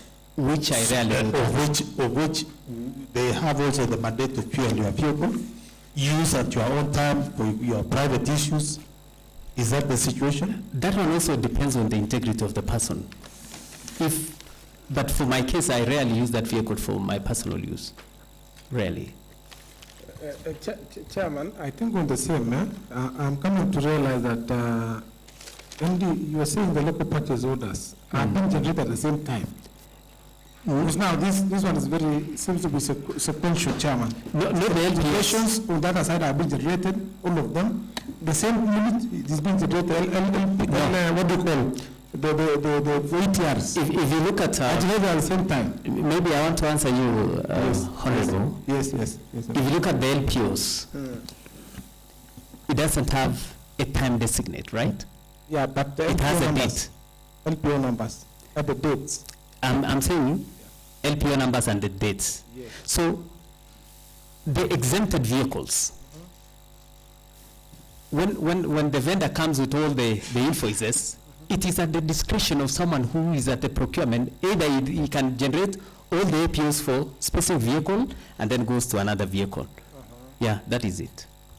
But the issue of saying the vehicle is able to consume fuel in a span of 3 minutes is practically impossible, but operationally possible. But at times in other people, they can decide to be crooked and decide probably to fuel 2 vehicles personal car and probably the office car. You know, other people can do that. I don't do that. Thank you very much. I don't do that. All right, all right. Yeah. I don't even own a car myself. All right, you must have one. No, I don't need to. You should have one. No. Maybe Chair, I would like to ask the MD, you give us the breakdown of the collection for the last 6 months. You are making in every month. Okay. That is maybe to start from January. For both urban and rural, right? Both the urban and rural.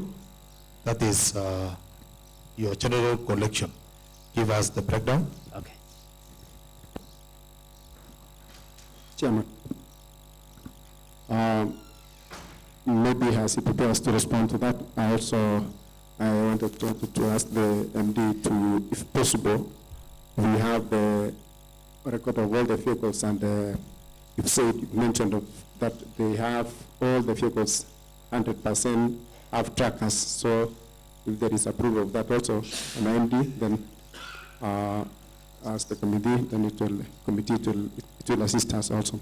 Then also, as you respond, I want to go back to the team of the NRW, which you said you restructured.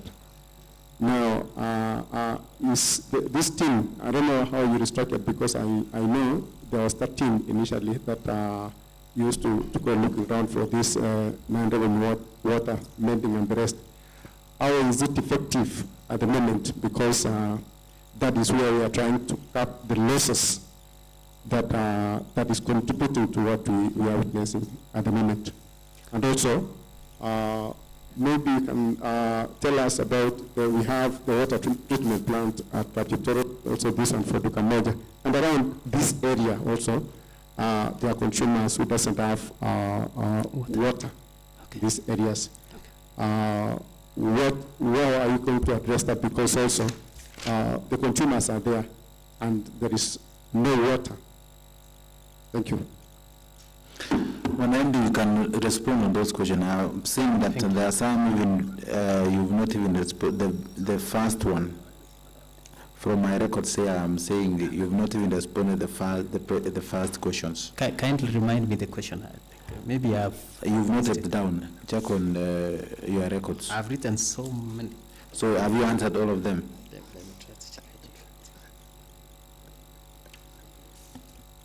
Okay, I'll look at what maybe I've not answered.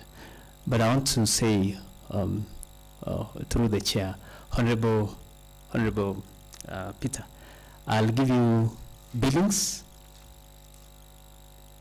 per month for the months you have requested, both for urban and rural. Maybe I can mention maybe 2 because it's a big thing. Or for the 6 months in reading, eh? Okay, thank you. Now, billing, urban. Apart from the billing, is how much did you manage to collect? To collect, yes, I'll give you both. For urban, it's a big thing.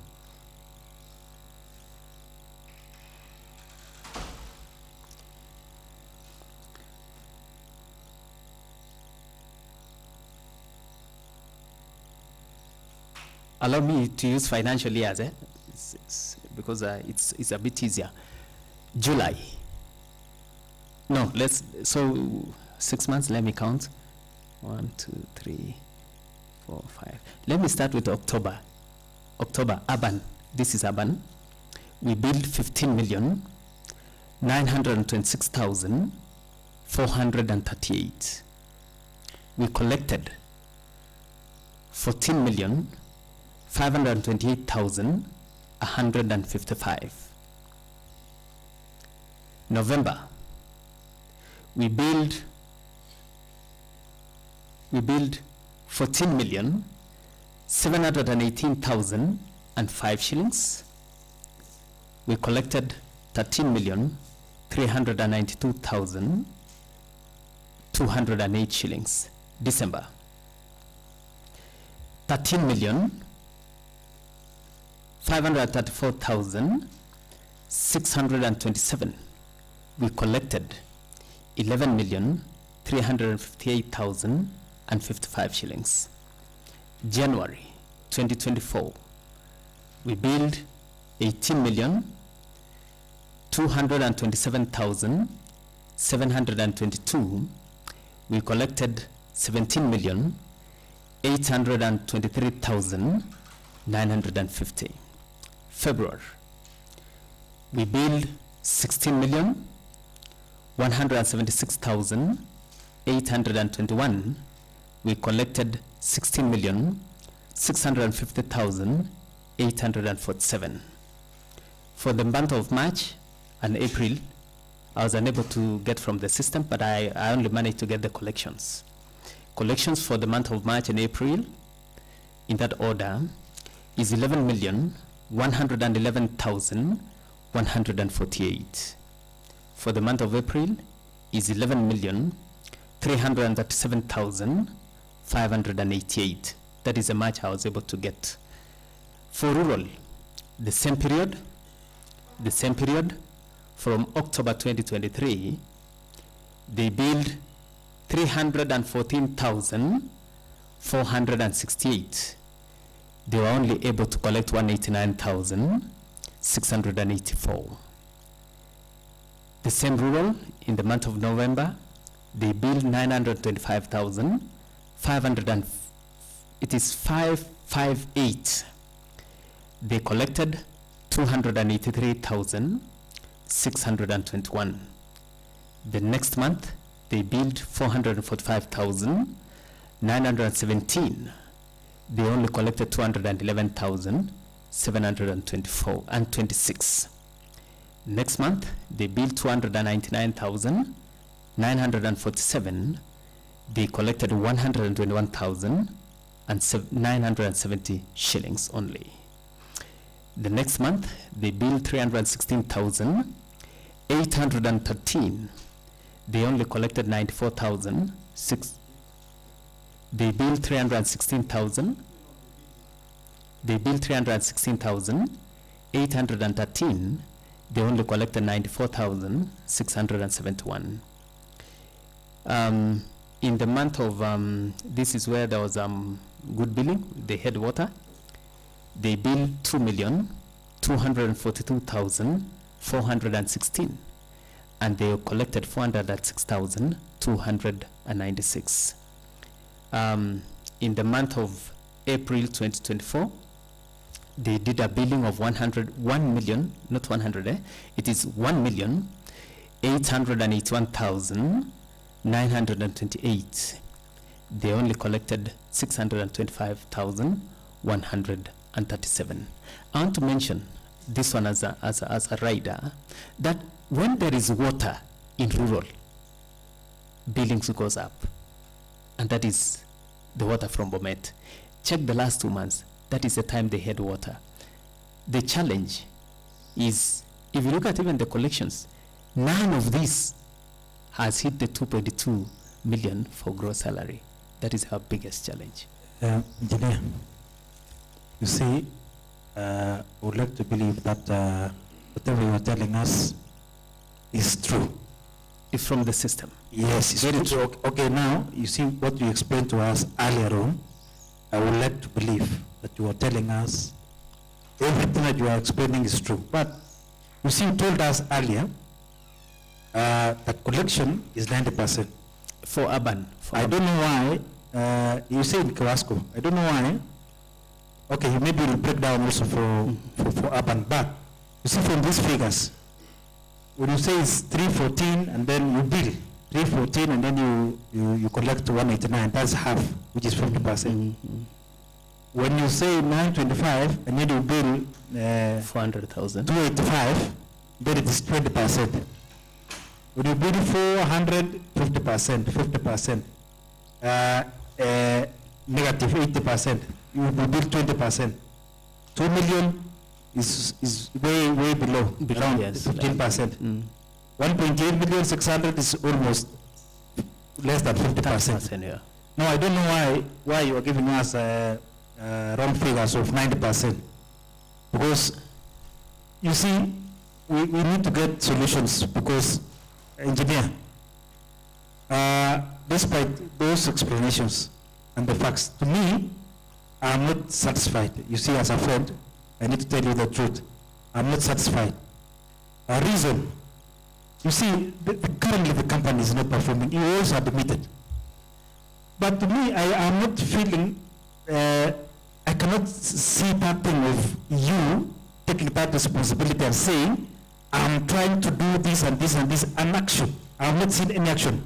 For example, you have discussed about Bonet, and that's where you say the 85% of water comes from Bonet.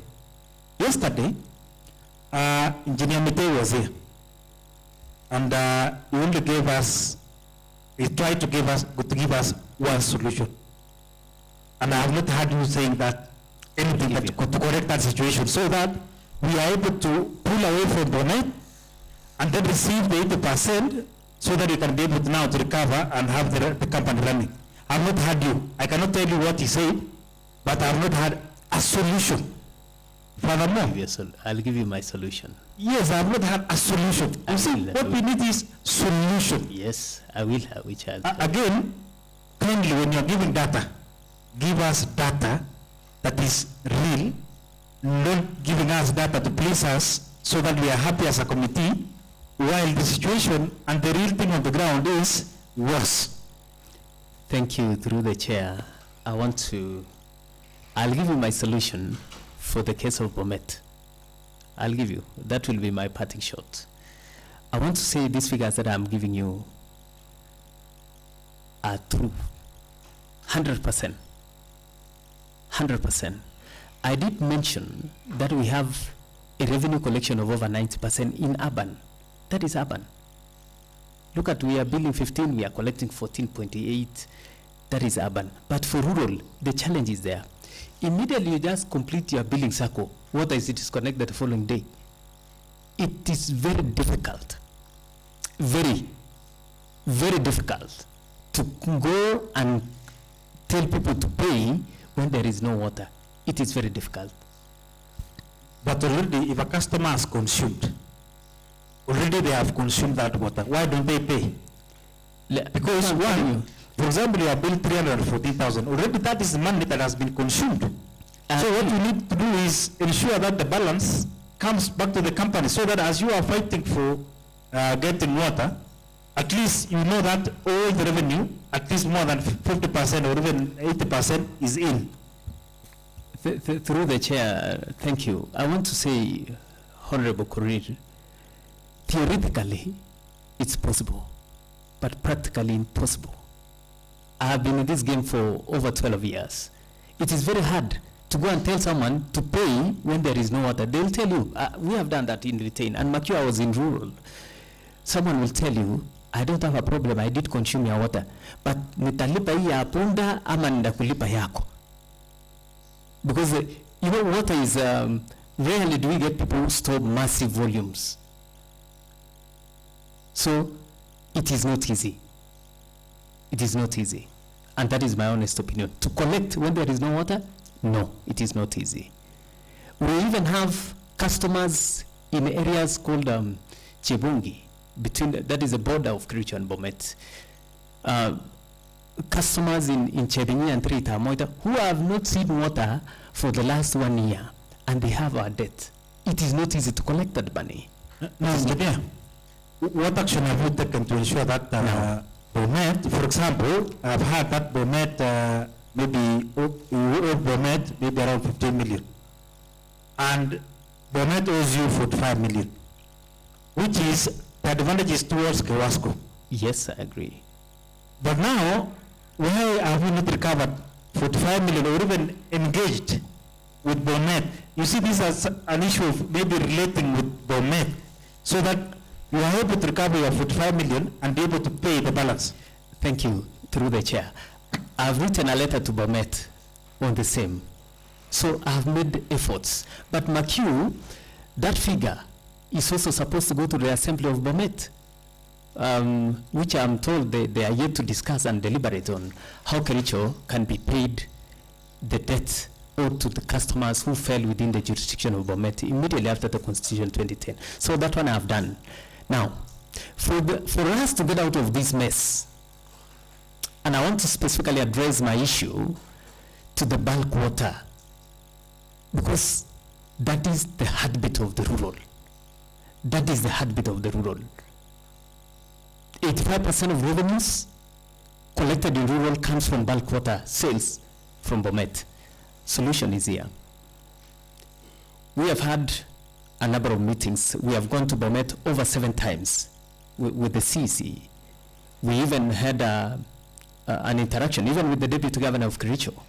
We wanted to get a solution. Now, there is almost an agreement, almost an agreement that the production works in Bomet be managed by national government. Because national government will build Kericho and build Bomet. And it is much easier for national government to mop up resources. Makiu, that treatment plant in Bomet requires a very serious facelift. That 4 million shillings that we got is not enough. And that is why we are roping in the investor, KFW, to invest some money for us to get more water. In 2 minutes, just give us your solution. Don't go around. Yes, I've given you a solution for bulk water. Okay. Now, what can be the immediate solution that doesn't require us to engage with a lot of people national? Because I heard only engineers saying separation of meters, which I think yes, that is it. It is something very simple. Why have we not even done the separation of meters, for example, which I don't think will cost a lot of money to do that. Again, you see, look at, I went to Kapsuit, and I was trying to also look at what's happening on the ground. There are 3,000 customers who have not, who are not active currently, because of the reason why we asked the staff on the ground is the stores have not supplied us with some fittings, so that we only connect and then people to get water. I don't know why what's difficult now to only get fittings from the store and then have 3,000 customers accessing water. What is it difficult? Because we don't want to complain of water only, but there are issues again. Look at the example of those fittings.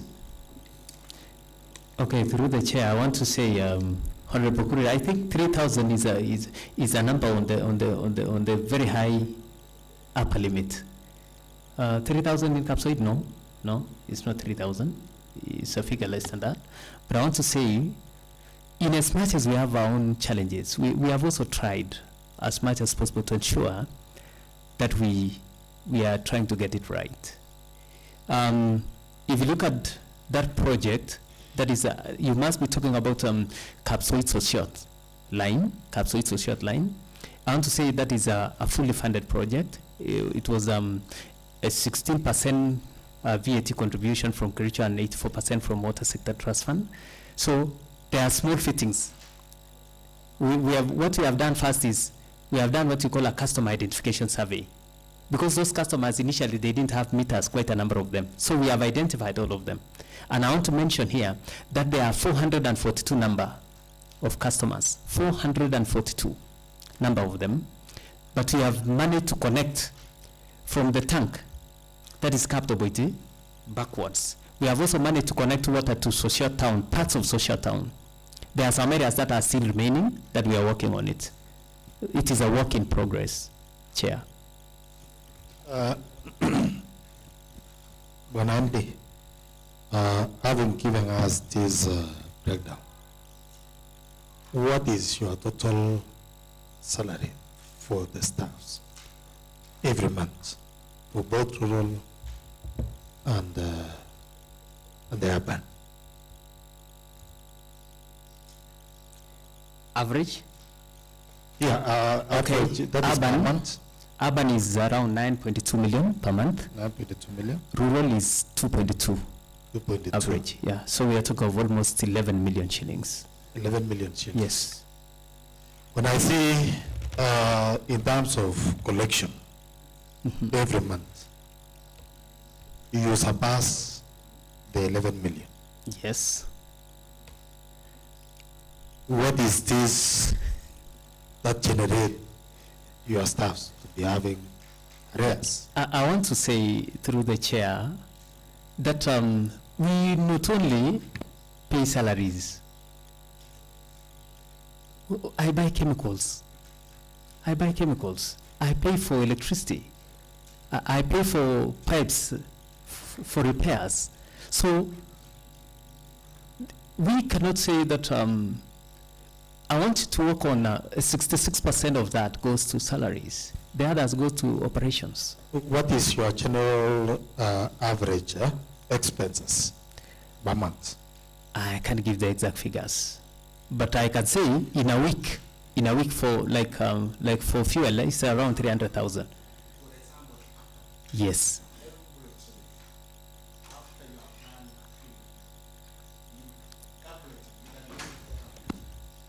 Let me check whether I have. I may not have the figure of it, but I can get you the figures. Average. Maybe you allow me so that it forms part of the report that I'll submit, that the average figures. Because I want to give you figures that state the status of the institution. Please, through the chair. Yeah. I may not have the exact figures.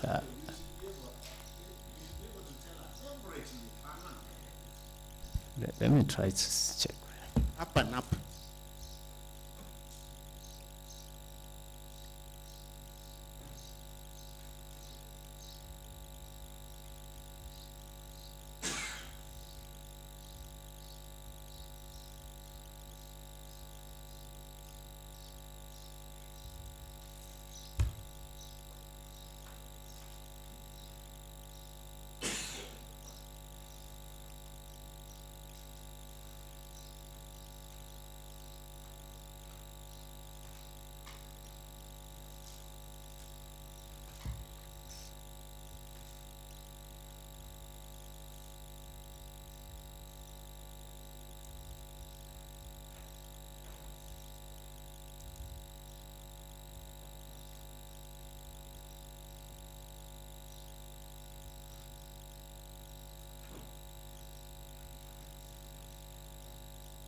MD. Yes, yes. With the chair. Yes, yes. It seems as if you are unable to give us those figures, and yet you should be able to. I'll give you the figures. That's in some few minutes. But you should. Not of it, no. There's no need of wasting time trying to find out. As you check, I'd like to, I know those are the documents you'll just give us as we proceed. Chairman. Yes? Please allow me to ask some. Yep, I've given you an opportunity just to ask.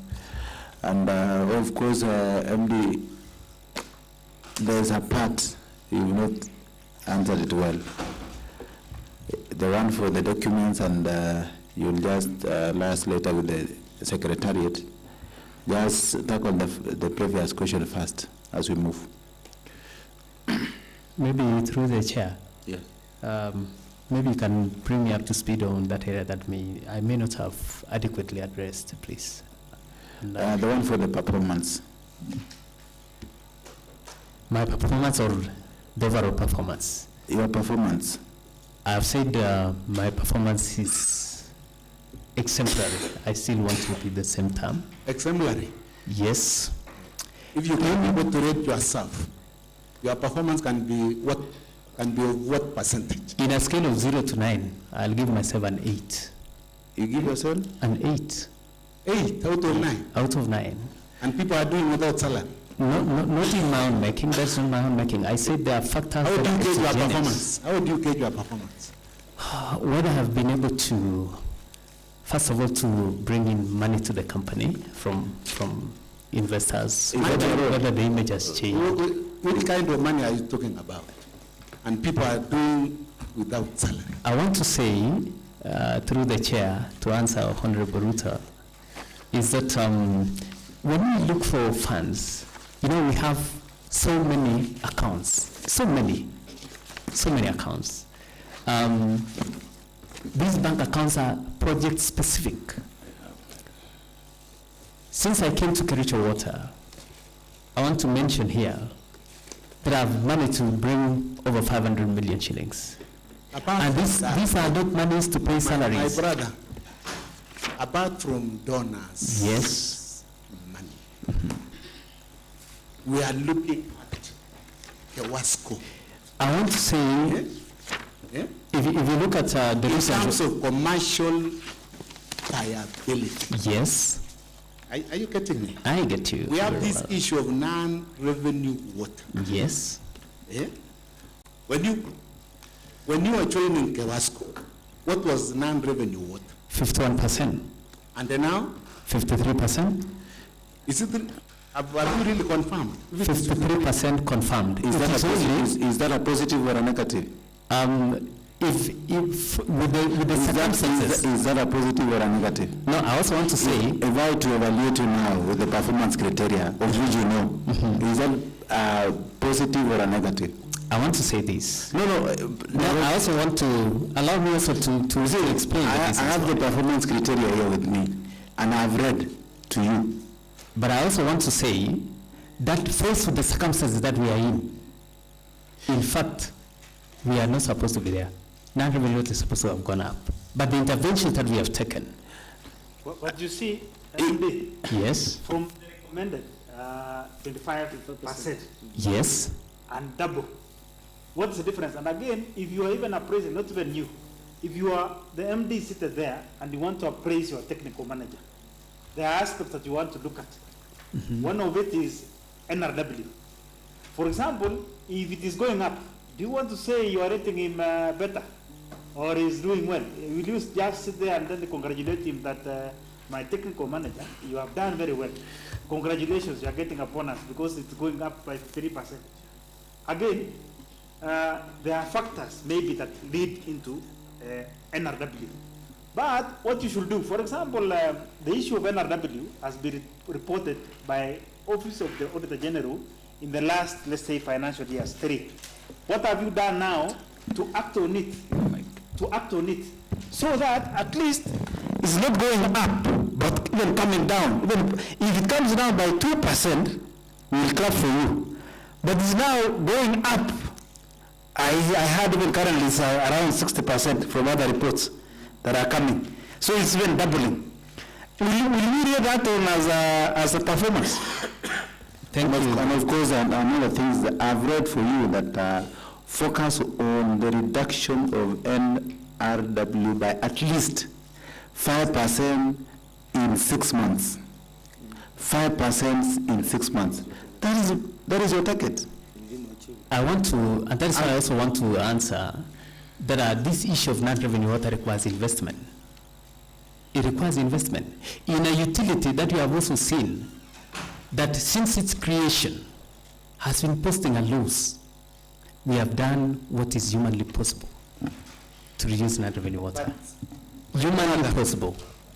Chairman, you see, MD, I do believe in your qualifications and your capabilities. And the reason why the other one was not recruited and you were recruited is because they saw that you are able to salvage and run the company. We cannot base on the past by saying because the company was making losses, it continues making losses. That is not the case.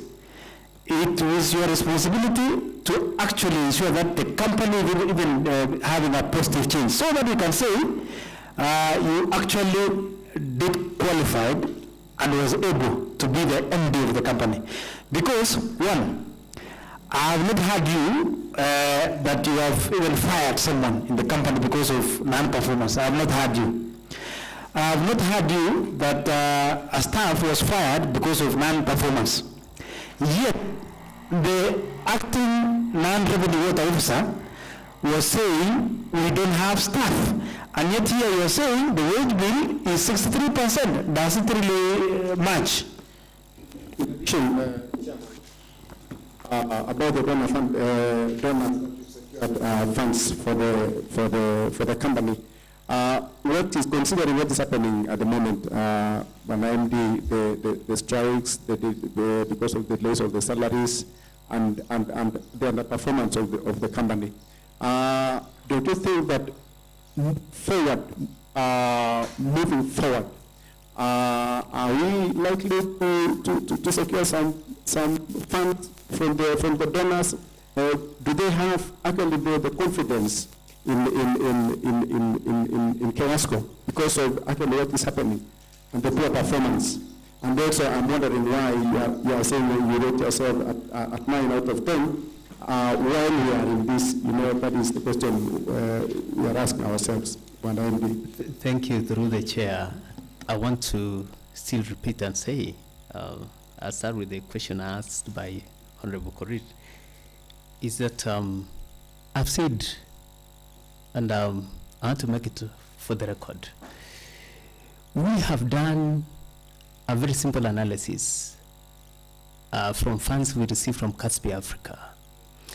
First of all, we have a process of addressing this non-revenue water. It is only that it is time consuming and it requires a lot of money. We secured 4.75 million shillings. First of all, non-revenue water, I said we have commercial and technical. So we wanted to look at the commercial. About the issues of meters, is the meter the main factor in the 53%? Now we did mortgage 316 number water meters, Majengo almost 700 number. We realized it is not only commercial. We replaced all the meters, all of them. The baseline for mortgage was 56% before we replaced. When we replaced, surprisingly, it went up to almost 60%. Remember, we are looking at a small area. We realized, and that is the eye-opener for all of us, we realized that some areas are also drawing water from mortgage to another DMA. We have what we call the district metered areas and the sub-DMAs. We are saying, are we able to know the volume of water that gets into this area A? So we have a master meter, we measured, we checked. After replacing all of them, it went to 60%. We realized it was not the meters. We went back and we looked at the lines within mortgage. These lines were laid way back. Some of them, it was very difficult to trace. We realized that there is another line, a 2-inch line, drawing water from where we are feeding, taking it to Greenview, taking it to Gulf, and to Kericho T. We also realized that there is a line also drawing water from mortgage, taking it across the main road towards Siloam, and we corrected that. So we said, let's bring these areas that are also drawing water from DMA to mortgage. Drawing illegally? No, it is a line. I'm saying we have what we call hard cross techniques. We are saying get water to the residents in area A. Banandi, you see, these are theories you are giving us. No theories. Let me be precise. No theories. If you are telling how you've done this, there's no outcome. After doing that, after doing that, that's what I was coming to us to say. When we corrected that, go to mortgage, non-revenue water has dropped from 56 to 50. In actual, what are the outcomes? Already we have a reduction in non-revenue water. What about the outcomes, the reports you are seeing? I'm saying this is a big area. First of all, we wanted to look at, is it only the meters? We realize it is not. As you want to get the facts on, you want to see the outcomes. To see the outcome. You've been given the time. Let me ask you, when is your terms expire? 2025 November. 2025. Yes. When did you join? 2020. 2020. Yes. You say 2017. 2019. 2019 is when I was acting. Yes. Yes. For a long Contract was renewed on? For 1 year. My contract has not been renewed. No, we are talking about the current contract. For? Yours. It has not been renewed. As a When member. was it started? 2020. 2020. And it's still alive. For how long? Up to for 5 years. So if we are based on this performance criteria analysis, why, is there a reason why you should not say that you are not performing so well as per this agreement? Which agreement? That letter I don't know myself. I have not. No, I'm saying because you don't want to give us your letter. No, I'm saying I have not seen those contents in my letter. Who is your employer? It is the board of directors of. They gave us this document. Is it not yours? I doubt. Who is the custodian of your document? The custodian? Yes. It is the board. So why do you deny? I don't have the contents of that letter. No, I'm asking who is the custodian? The custodian is the They has come here, they are giving us the documents. No, I disagree 100%. Why do you disagree? Because I'm not sure, because the contents of what you are reading to me is not the contents of the letter that so I have. You don't, does the board doesn't have your document? They do, but we don't have a board in place now. The previous board, the one who put you in place. They do have. They don't have? They do. They do. So Yes. why are you denying? Because the contents are not the same as what I have. So what do you have? The contents that I have does not have, in fact it has issues to address non-drinking water. No, but the figures are not cast in stone like what you are producing here. In performance criteria targets. Yes. What is your? It was to reduce non-drinking water. By? The figures were not there. How? Yes. Then how do you measure performance? But the figures are not there. I have the letter myself. So give us the letter. The letter is written to BJ Poinsil unless someone is contesting. Unless we have someone also by the name to BJ Poinsil who is contesting only that letter. You want to demean this committee, MD? No, I don't give you that letter. Why? I will not. Why are you here? I will not. I'm saying, why are you here? Well, you invited me here. So you invited the wrong person. Then you need the documents. I'm not giving you my appointment letter. Why? Unless through a court order. Simple as that. My brother, when you are signing the contract, Yes. I'm not talking about engineer Cielo. Maybe I've been given that chance to be MD KEWASCO. Yes. Is there anywhere that talks about performance? In case I don't perform. Yes. What I'm talking about. Mm-hmm. In case I don't perform. Yes. What will happen to me? I want to say that KEWASCO. Like that. When you are I want to say this. KEWASCO has an appraisal process. Appraisal process. Let us leave alone. No, you cannot just say that you are not performing without taking it through the appraisal process. You know, already this committee seems to have had an opinion, which I disagree. Which also you as the MD, apart from you being appraised, Mhm. you also appraise your staff because Yes, I do that. performs, Yes. you also be able to perform. Yes. Now, you say appraisal process. Yes. It's not no standard. You cannot say it's unique to KEWASCO.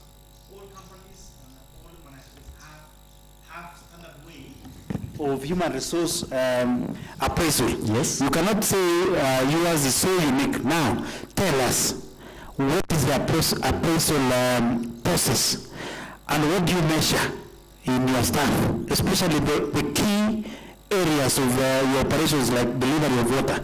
What do you measure? Give us that one. And does it work back to your performance also? Because if you have, let's say, 300 staff, and you assess them and say they are not performing, there are terms that are stated in the appointment letters also, that if they don't perform, what do you do? Maybe also to add, it is not through the chair.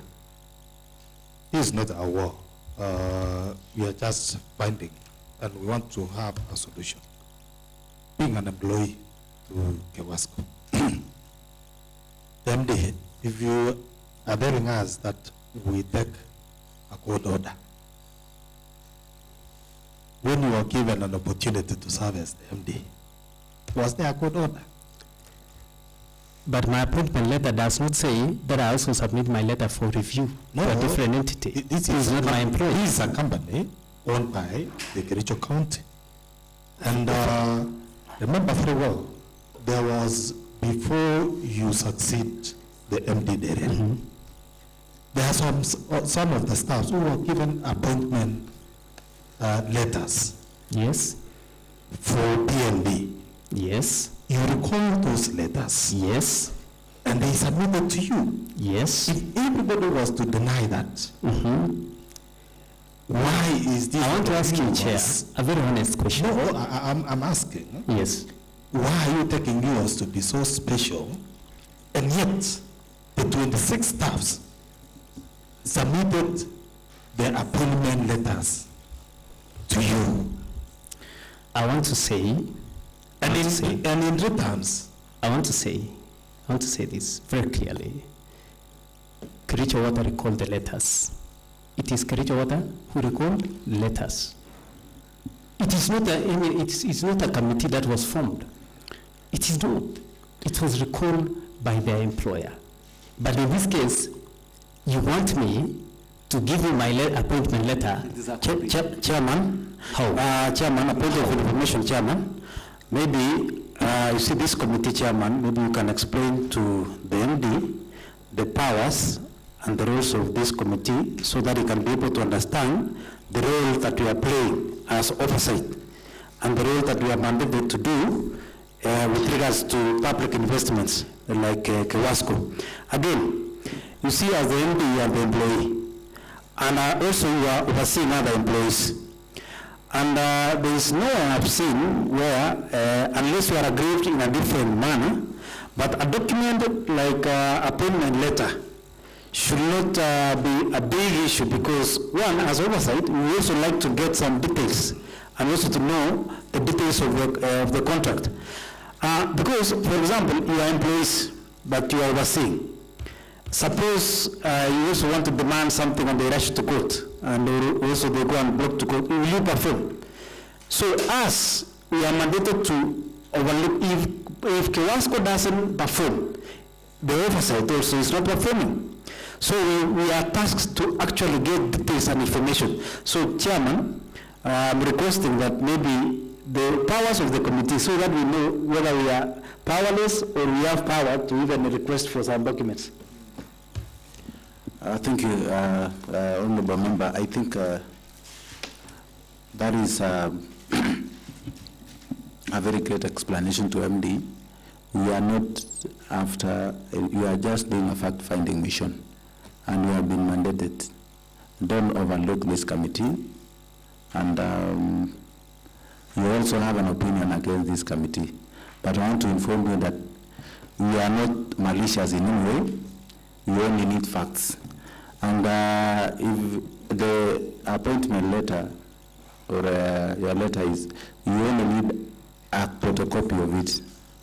By the way, MD, you actually requested this committee in a solution that we should be budgeting funds to KEWASCO. That was the real things you mentioned here. You need money. So if you are giving me money, if we are budgeting money, why are you denying us not assessing our performance? My appointment letter? You are not saying, you see, there's something you've not gotten it well. Yes. And I know you are always saying that you are going to the court, you want the court order, you want what. What I want to tell you is that these are another arms of government. You are doing legislation, and also the judiciary are doing their part. That is why there are different arms of government. These are legislative arms, and they are doing oversight on the same. When it comes to your request, you are giving your fund, you budgeted for it. We normally support the department by allocation of funds. And when it comes to real things, we normally checks. And don't be offended when we ask you for your performance. It's barely, and of course the performance are based on what were you given, what were the terms, and we will not even given us, we will not even mention the terms of performance and the criteria analysis. So of course I know that one, I'll leave that part aside. I know you say you are not going to submit the document, and of course under the section 18 of the County Assembly Privilege Act, Assembly is equivalent to the High Court under the Article of 195 of the Constitution to compel a witness to produce a required documents. Have you noted that under the Article 195? Let me make the notes. So I'm just informing you so that you be remorseful, and I'll read for you. The County Assembly powers to summon witness. In Section 1, a County Assembly or any of its committee has power to summon any person to appear before it for the purposes of giving evidence and providing information. In subsection 2, for the purpose of the clause 1, has the same powers as the High Court. In subsection 2A, enforce the attendance of witness and examining them on the oath of affirmation or otherwise. Number 2, section 2B, compel the production of the documents. Number 2C, issue a commission or request to examine the witness abroad. Thank you. Thank you. I've had you clear. And I want to say that one does not supersede my constitutional right. It doesn't. And that's why we need to get maybe the legal minds to advise us on this. Do you think we don't have a legal minds here? I don't have one now myself. How about this committee? They have. Then what's the difference? No, for me, my appointment letter is a private document. Thank you. So let me allow Honorable Deputy Speaker. Before you, maybe just, maybe I think you got us wrong, but I think what it requires is performance contract, not necessarily the appointment letter. So if you have a performance contract? Yeah, if you have performance contract, that but is fine. Before you are telling me the appointment letter, if it is a performance contract, it's fine. But my appointment letter, no. Performance contract, we want to I'll give you the performance contract. Yeah, I want to get that. Yes, that is but not the appointment letter. No. You have it now? I don't have the performance contract now until I access that office. All right, so I have a couple of questions for you. One is, I want to take you back to that vehicle of yours, KCR 011. Yes. You did tell this committee that that vehicle has a tracker. Yes. Can you confirm the same, because you are on oath? Yes, I confirm. Which company does tracking for all your companies? Is it Retriever or Caro? There are two. Right. Yeah. Right, I've seen it. It's Caro. So you confirm that the vehicle has a tracker. Has a tracker. Yes. So if this committee finds otherwise, then you are lying. The vehicle has a tracker. Why do you want to find it otherwise? No, I'm just asking on record. Number 2. It is there. Does your vehicle have the work ticket? No. Why? But I signed for field usage myself. Yes. So why does it not have a work ticket? There's a company vehicle. Does not belong to Engineer Gibi. It belongs to KEWASCO. I agree. It doesn't belong to me. But from what I'll also give you, as part of the contents of my appointment letter, it explicitly explains that matter. That there is no work ticket. Yes. That there is no work ticket. I want to. But fuel should be monitored. No, about work ticket. Even no work ticket. It says there's no work ticket. Not anywhere in that letter. No. Hold on. Just hold on. What I'm saying is that I want a document which says that the MD's vehicle has no work ticket. In my letter, yes, that says that except the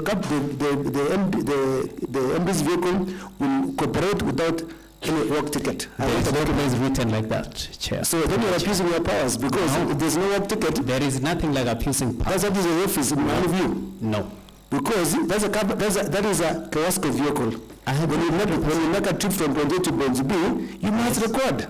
It is recorded. They must show the work ticket. I record even the fuel consumption. So where's the work ticket?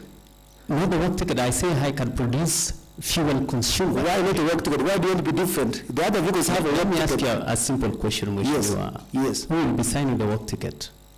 The work ticket? Yes. Of course, your driver or yourself. I drive myself. You drive yourself? Yes. Who will be signing the work ticket? You sign because you're driving. It's the driver of the vehicle at the time. And that is why I've said I have data showing fuel consumption signed by myself. So please provide with us now. I will provide you provide that. for us even the tracker. I will. The report of the tracking system. I will do that. Then the other question I have for you is the issue of NRW. Let me take you back there a bit. In 2020 when you came, there were some staff whom were disbanded, number of staff in NRW, in non-revenue water. And you see, you're a team player, you're the leader of the team, the entire KEWASCO. Yes. Now, would I be wrong to say that you made a bad management decision to disband a team which was helping the company? And 4 years down the line, 5 years down the line, almost 5 years down the line, NRW has increased to 53% because you were supposed to have reduced. But right now, the team that you had, they all left under your care as the MD. And having left, the company has performed dismally. So when you talk about performance, you seem to have not done well there. So NRW, and these are supervision staff. These are things to do with supervision, because when you talk about staff, issues of non-revenue water, it's purely supervision. It's purely about the level you have, how much are you able to supervise even those connections. So, because in 2020 there are staff who were fired under your watch when you were the MD, and what we have now is that a dip in terms of non-revenue. So what is your response to that? Through the chair, I want to say that decision was made by the board. It even went to... Under whose recommendation? The board cannot decide. It has to come through the management. Let me tell you, I don't recommend to the board. It is the board who recommends to the MD. Why don't you defend? Because that's your team. What was the reason for you, for those staff to leave? The letters were... I want to tell you why we got ourselves there. That's why I'm saying that is a process that even went through the court, judiciary. And judiciary, the judgment favored the institution, Kericho Water, and that is how their fate was sealed. Reasons for their dismissal? There was no budget for the recruitment, that is number one. There was no budget, not there. I can even give you the original copy. The budget, there was no budget provision for conversion. Number two was the wrong job descriptions. You get yourself, you are employed as a plumber, but the job description is a meter reader. Number three. What about a staff who was employed as an ICT and now is in revenue? And it is through you that you appoint. Do you have anybody in the ICT? We have one acting. Acting? Yes. But there is somebody who was employed with a degree. With an ICT. In Aban? On the Bita Kimbai? Yes. In Aban? No. Maybe I tell you. Just request, I'm coming to that shortly. Maybe I finish with Mheshimiwa. Hold on, I will come to that. Say, yes, hold on a bit. The wrong job descriptions. Yes. That's number two, as I said. Number three, the appointment letters has a number of them had the same PF numbers. Put yourself in my shoes. Honorable Martin has a PF number 238. You have PF number 238. You have PF number 238. Whom will you put in your payroll? These are 3 different people with the same personal PF numbers, different job categories. How would it? The main reason was there was no budget. No budget. So the main budget is the budget, not Yes. even that. And these are the issues that supported the issue of recalling the letters. And I think the board deliberated on it. We even went through the labor office, and then we got ourselves to the court. That's it. Hold on. So let me just come to the question that Shuma asked, and I'll give you a series of, you had the MD, so the staff were employed because there's, it appears that most of the staff in the KEWASCO are not working in the departments they work. And I'll read you just some of the research I got from the whatever, and you'll confirm to this committee if this is true. A degree holder in ICT, I'm not mentioning names here, who was employed as an ICT officer, currently in revenue, assisting visiting customers under your care. Number 2, some employed as drivers, but now you've deployed them as a revenue assistant. Number 3, hold on, maybe. Somebody was employed as a driver, but you deployed him as a revenue assistant. And I'm saying I'm not putting names here because we were just simply talking about an assessment. Number 3, diploma holder in human resource, and currently is working as customer care assistant. So one of your staff has a diploma in HR, but right now is working in customer care. Number 4, we have also the staff we've deployed who are from 4 holders, while we have diploma holders. These are now, you've given somebody in charge of, in the team, is a form holder, where they have diploma holders under water technology department, water technology. Number 5, we have officer in charge of treatment to Kamoja, is a holder of water resource instead of water technology. So just some of the issues I'm getting. And then lastly, the diploma holder in ICT is a revenue officer.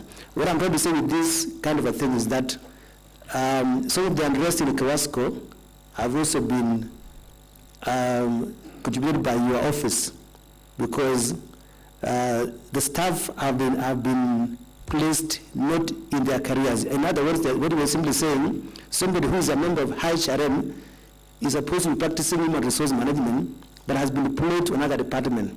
So the outcry is also because of issues to do with careers. You're an engineer yourself, but if today you are posted to do work in ICT, that is basically saying that your career is at risk. So what is your comment about this staff who are working? I'll make my comments. Why this arrangement? Why this rearrangement? Yes. Looking at professionalism of the staff in KEWASCO. I'll make my comments. So you make your comments all why? of them. Yes. So I'm just giving you a sample. Yes. But that is the general, I agree. general view. I agree that those scenarios are there. All right. So what is your comment about that? For the case of Chairman, kindly Chairman, because kindly Chairman, to what Mheshimiwa said, when you are recruiting, I want to believe that you recruit on need basis, and also you recruit, you issue employment letter basing also on the job description to the employee. So maybe I should respond, my MD, you also touch on that job description and the progression of the employee in the company. Thank you. Okay, through the chair, thank you very much. I want to answer that those scenarios are there, where you have someone initially employed maybe in ICT, assisting in revenue. I want to mention that case very specifically. That is a case in rural. As I had mentioned, our ICT department only has around 3 people. When we might, there was a condition that nobody should lose their job. Nobody should lose their job. So if you were to actually implement and say, without a portfolio, you exit, it would have been wrong. So we had to ensure that they are accommodated.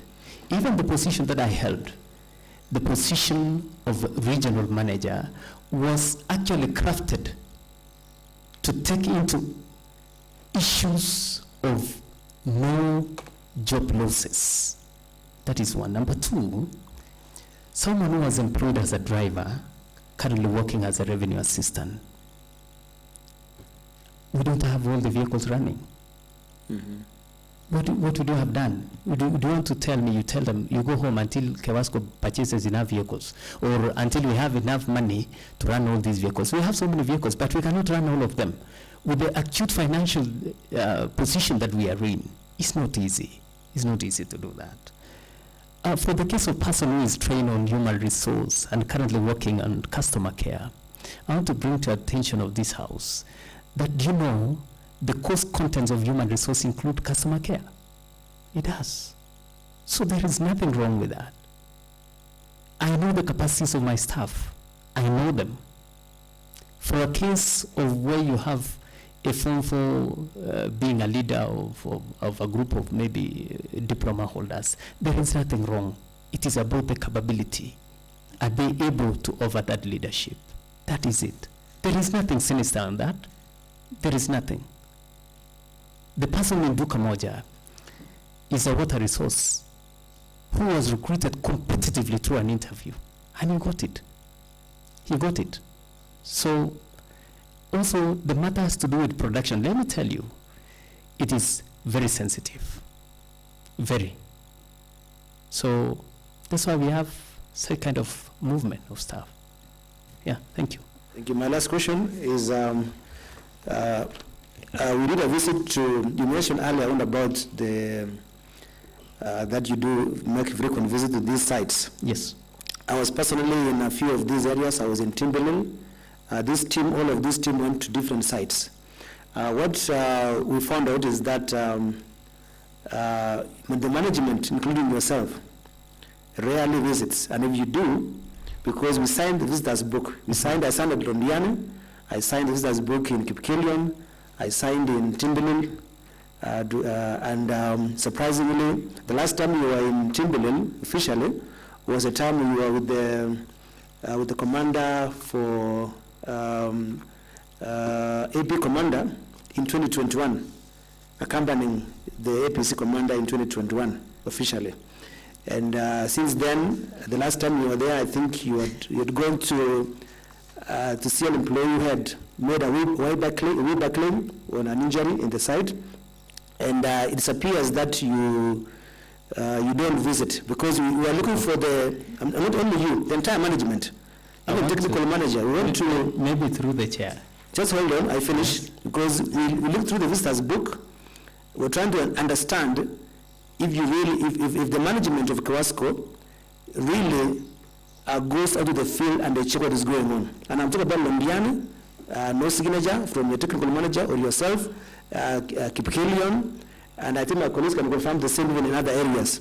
So we're asking ourselves that, why is that the case? Do you go to a site, you don't sign the visitors book, and even the staff themselves did confirm to us that you make phone calls more than visiting.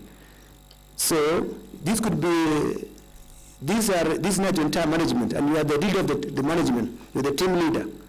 And if that is the case, that could explain why KEWASCO is not doing well. Because if, for example, there was that proactiveness, the issues which could have been resolved, like issues of customers, billing could have been done, meters, things to do with land revenue water. What is your comment about this? About the sites we went, the committee signed. If you go back to Temple, you will find our signatures. If you go back to, but you don't find your signature as the MD. Why? Thank you, and through the chair, I want to say on your assessment about me, myself first, as an MD, I visit those plans. Almost even on a daily basis. I rarely sign the visitors book. If I sign, I'll be signing Monday to Friday. But the same staff, but the same staff work there, they say that last time they told us that last time we I want to agree that the last time I went to Kipkelion is around 3 months. There was some sports or something. No, not Kipkelion, Londiani. I've gone to Kipkelion also, but I didn't sign the visitors book. So I want to say, I go to those plans. I go there.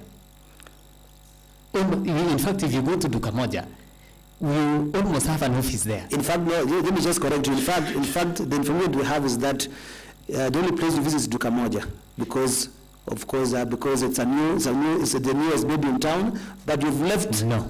You've left. No. You've left the old ones. Yes, that's what we have gathered. That the entire management, and I'm not talking about only you alone. The entire management, because we talk about, we asked whether the MP no, technical manager no, everybody has not been going there. No, for me, I've gone there so many times. So, because I want to confirm what he's saying. So that you see, it's very good to give factual information. Yes, I agree. As a committee, we are doing our work very diligently. I myself, I went to Kapsoid, and I met the staff there who are planning to come to Kericho for a strike. But now we also asked several questions, including whether the management has ever been there. Do you know what they answered? We have not seen any management. Even we asked about the MD. Yes. Has the MD been here at some point? Said no. So they are even the management, the other managers, they have not been to the ground. No. And that's why I was asking you, are you an office person or a field person? I'm not an office person, I'm a field person. I've gone to Kapsoid more than so many times. Even, you know, this kind of information where we want to believe in hearsay is a problem. Is a problem. I want to say for myself, I'm also a resident of Kapsoid. And you want to tell me that they will. Can you tell us, even in the storage system? Yes. Where we went there, we found a big mess again. What is the mess? Maybe you tell us. You know, something, an occurrence can. And can you tell us how the assets there have been left unattended? I only know of one motorbike which is there. And when you say of a mess, you know that is a sewerage plant. And messes do not have to wait for an MD to be there to happen. It must have happened even when I have left the station, and it has not been brought to my attention. So I want to say, you see, the kind of mess that we found is not something that, it is something that has been there for a long time. What is it? I cannot tell you because you have been there also. I was there even on the weekend. And maybe what you inspire as a mess is not a mess. It's an oversight. It's a sewerage. It's an oversight to you. Thank you. Was it? It could be an oversight, yeah. There is a question. MD, remember the other time we called you here as the committee for water. There was deployment of some of the staffs. And somebody who was in charge in social, he had not handed over the office. Up to date, you had promised us that in the next 1 week, handover will be done. Up to date, it has not been done. What is the reason? I want to say that and somebody who was in charge normally visit the office of social. So can you confirm to this committee also, he doubles his duties? Because if he's into Kamoja and also visiting the office in social. What is I want to answer through the chair whether if a staff moves from station A to station B, does he have a right to visit the previous station? He has. And maybe not to execute any work. He doesn't execute any work. The process of handover was concluded. But just holding the office. No, that's an office. If you have not handed over the office, no, the office was what are you going to do? I even remember having done a communication to that effect. That now the person in charge of, in fact, you know, Sociot and Kapsoit is a bit unique. Sociot is rural, Kapsoit is urban. So what we are doing is that if you look at even the line that we did, just before and after Capital Boyditang, we put a master meter. So we have a team who draw their salaries from rural in Sociot office. We have a team and the supervisor who draw salary from urban as the overall supervisor of Kapsoit and Sociot. That was done. So you find the unique scenario is most of the people you will get in Sociat are mainly people from the rural. That is it. But as much as you were talking about deployment of, in fact, you have not answered. How many staffs have you deployed from the rural to urban? For me, how many have you deployed urban from rural? To rural? From urban to rural is 0. From rural to urban, I think there are 7, and that was done during the merger. I have not deployed, I have not moved anybody from rural to urban myself, none. Somebody was in charge in Sociot. You have moved to Bukamoja. And that is through an interview. It is not deployment, it's an interview. That is a deployment, because as per the agreement that the staffs did he resign so that he come for the interview. What happens What happens? And what is the reason that he has not handed over the office? He has handed over the office. That one I'm sure. We visited to Kamoja. Yes. We interrogated the man. And he is the one who confirmed that I have never handed over the office. MD, I can confirm as a chair. Yes, what I want to say that he has not contracted. I remember from where I sit, yeah. I did a communication that he hands over the Sociat office. I did that. But you don't have the feedback that he has handed over or not. Maybe I did to his host mouth. Yes. His host mouth. Yes. He has never handed over the office in Sociat. I'll do a follow-up to that. Thank you, MD. And there's, I don't know whether you are aware of Hilary Ngeno. Yes, Hilary Ngeno left. He was your former employee. Yes. So there's a check here. Yes, that is signed. That is signed. I'm aware. I don't know whether leaving the office or leaving the company in last year, and we are seeing the check which is signed on the 7th May 2024. 7th? 7th May 2024. 2020? 2024. Okay. This year. Okay. So kindly tell us why is it? I want to explain. I know the check. It's a check of 1.7 million, right? I'm saying this before you explain, because now for a visitor, as I know you are using some good terms that probably you are not a visitor when you visited the area. You are working as a company. You are the staff. You are the MD yourself. Now this is a stranger signing a check in May 7th. What does that mean? I will explain that one. I want to say that that is a Kericho WSTF bank account, which is for project of Capsoid Sociat and Capcated PSF.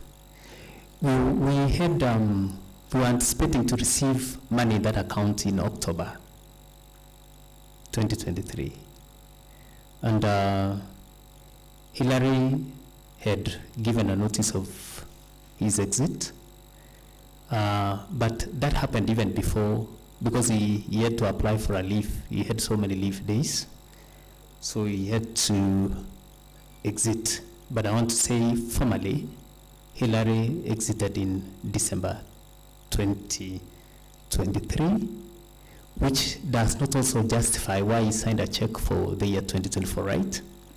I want to say that was an oversight from our side, and I want to report to this committee that there was no money lost. It was an oversight on our end. Thank you, Chair. When you say it's an oversight, what was the right way of dealing with this? If you look at that bank account, it is... what is the standard procedures? Must he proceed on signing the same check? No.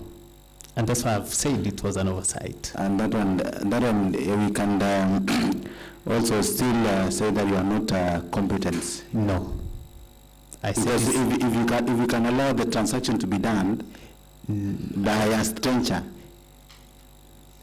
which is against the constitution of the company, is a stranger, right? You have agreed? I've agreed that that was an oversight. Yeah, agreed. Okay.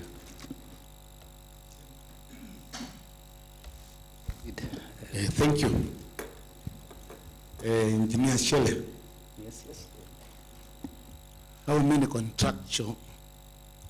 senior contractual positions do you have in KEWASCO? And how many are they? How many are substantially filled? And those ones which have not been substantially filled, for how long are those offices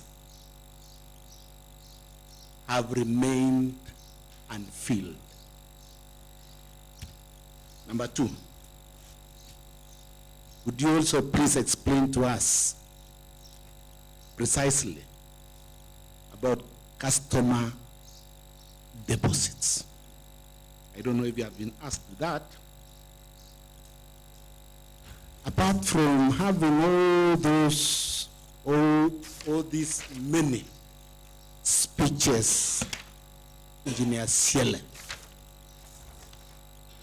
we knew KEWASCO, which was there during the time of Engineer Terrer, and the KEWASCO that we have during your time.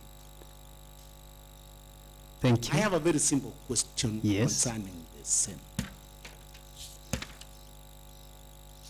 What miracles was Engineer Terrer was doing when KEWASCO was doing very well? The last one, on board of directors. Board of directors is supposed to last for how long? And as we are speaking, do you have a full board of directors? If not, why are such positions not filled? Thank you. Thank you.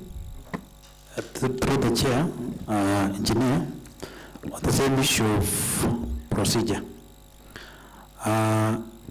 there's an allegation that there was a contractor, a Chinese, who was doing a road. Chinese?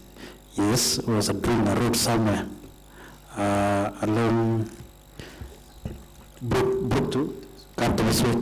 Do you know about it? The contractor who damaged the pipes. Captain. The road. He was doing the road, and some pipes were damaged. Now, I don't know the contractor, but I know the. You don't know the contractor, yes? Yes, I don't know the contractor. You don't know, eh? I know there are pipes which were damaged, yeah. Okay, you know there were pipes which were damaged. And in that incident, there were the two staff, Mr. Bernard Koech, do you know him? Yes. And Mr. Another Koech, Paul Koech, the two of them. The contractor, the two staff were assigned to man that area and also to engage with the contractor. Was the BQ done for compensation? You can answer that. And again, we had information that money was paid to KEWASCO by the contractor to replace the broken pipes and the damages that were done. Kindly, if there was a BQ, we'd like to have that copy of BQ. What was the cost? And if the money was paid, how was it paid again? Because you see, I hope there are standard and procedures within the organizations in terms of procurement, in terms of requisitions and all the other things, and how we engage with other companies also. Can you tell us whether when you who was dealing with the contractor, and how did they arrive to the payment of the money and how was it utilized? We need that breakdown. And again, the employees, at some point they were dismissed. We need to know the reasons and again whether the procedure was followed. Okay. Thank you. Chairman. One more, sorry, MD. Is there allocation for the interest money? Yes. For? Interest. Okay. Yes, and if yes, what is the primary purpose of this money? Who is responsible for the management of the said fund? Okay, Thank you. You can proceed, MD. Okay, thank you. I want to start with the contractual staff. Top.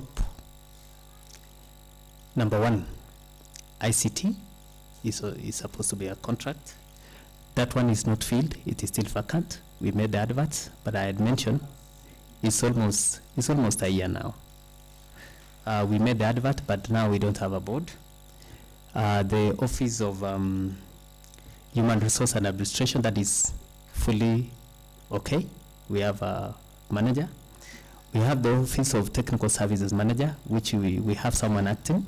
It's almost a year also. But there is an advert that went out, but now it is the board to interview. Another contractor service commercial and finance manager, whose tenure came to an end today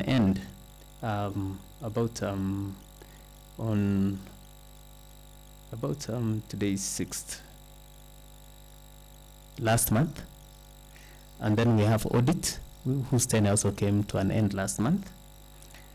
And then procurement, where I said procurement is not on contract, it's a staff on permanent pension, but you was put there to assist.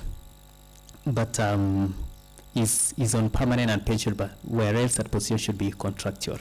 So that is what we will correct it moving forward. Especially dependent on also on the cash flow, whether we hire someone or the staff accepts to change his terms of engagement with the company and moves to contractual. We have had discussion, but he's a bit hesitant to convert himself from being a permanent and pensionable to contractual, and that is his right. Now, in terms of customer deposit, I want to say that we have customer deposit in accounts. Yes. I'm specifically on those positions that have stayed without being filled for almost 1 year. There are two. There are two. Yes. What were the challenges? The challenge is we first made the first advert and we didn't get people who qualified to take up this position. So we ended up re-advertising again. After re-advertising? We did the shortlisting, but now the board exited. And it is the board to interview. Yes. Continue. On the case of customer deposit, allow me to, let me see. Customer deposit account, we have 6.1 million in urban, 495,000 in rural. At Chemosit, we have around 1.2 million in customer deposit accounts. Now, in total now is 1.2 plus 495 plus 6.1. That brings us almost to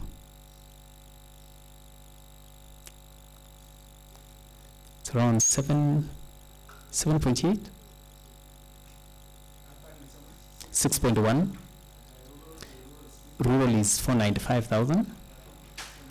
Yes, and then we have monies in Chemosit account, 1.2. Yeah, Chemosit has got 3 bank accounts there, coming to around 5.3 million total. Yes. No, I have managed to activate the bank accounts. Yeah. So what we are only waiting for, I cannot move that money without a resolution and mark you the people, the signatories of the accounts. Some have left. So up until we get the board to allow to make a resolution, and then we'll take it to the bank. But that one also requires an affidavit because Chemosit and Kericho Water, the relationship can only be proven by an affidavit, which will be sworn by the board of directors. Yes, to allow the movement of that money. So that is it about the customer deposit. Yes. Yes.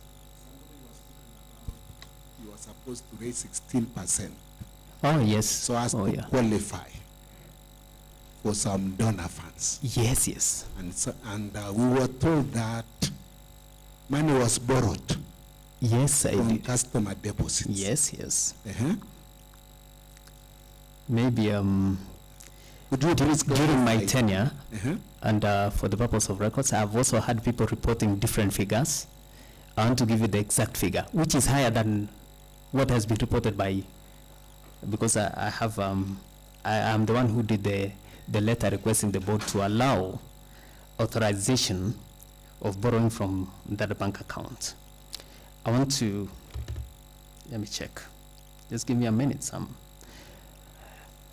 We borrowed money for the project of Kapsoitso Short and the project of Kapkatet Public Sanitation Facility. The total project cost, Kapsoitso Short is 19,348,515. Kapkatet PSF, 6,199,219. So from the funding model, Water Sector Trust Fund, and this money came from KFW, was the utility was to pay for VAT, 16%. So we did 16% of 19,348,515. It comes to 3,095,742. 16% of 6,199,000 comes to 991,875. Total VAT required from the utility is 4,087,634, and that is the money we borrowed. I did, and you know, borrowings from deposit is a process. It's a process. So, first of all, I want to. There was a member of this committee. I think you were there when I came. I requested the department to support us by giving us this 4 million. Yes, we managed. Yes, we managed. So, what we have done immediately when we borrowed this, I've placed a standing order of 100,000 monthly to refund back the money to that account of customer deposit as we wait for the county, because the county had given us an assurance that they'll give us this figure. So, but we also said, if we get the county government money, it will be of great boost, because we'll populate that account by 4 million and we'll be up and running. So I have said under my custody, we have borrowed 4,087,000. Now, specifically, from that time when we did the standing order, we can say it's around 24 months. So I must have refunded 2.4. But you know, before I'd also made, yes, and I'm still refunding 100,000 monthly to that account.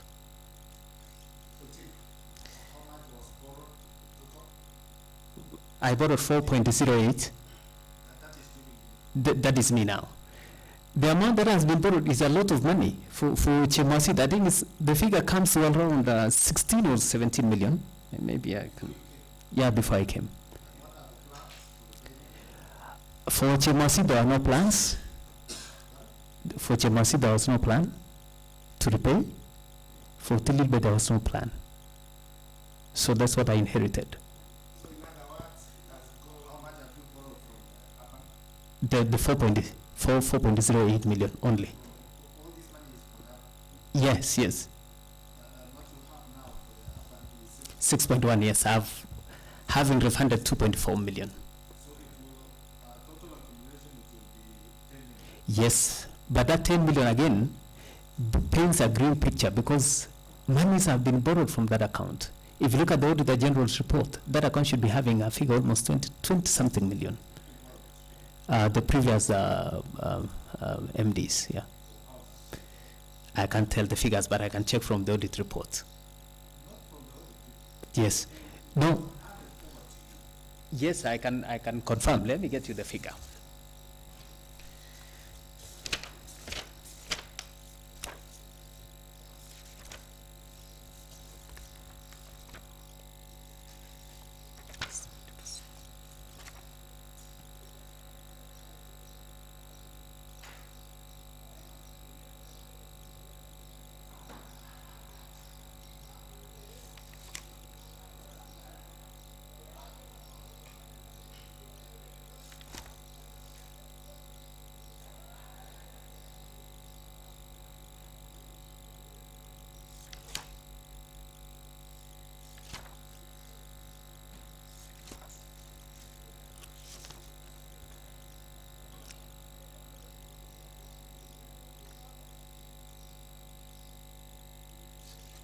Give me some few minutes. I try to get where it is.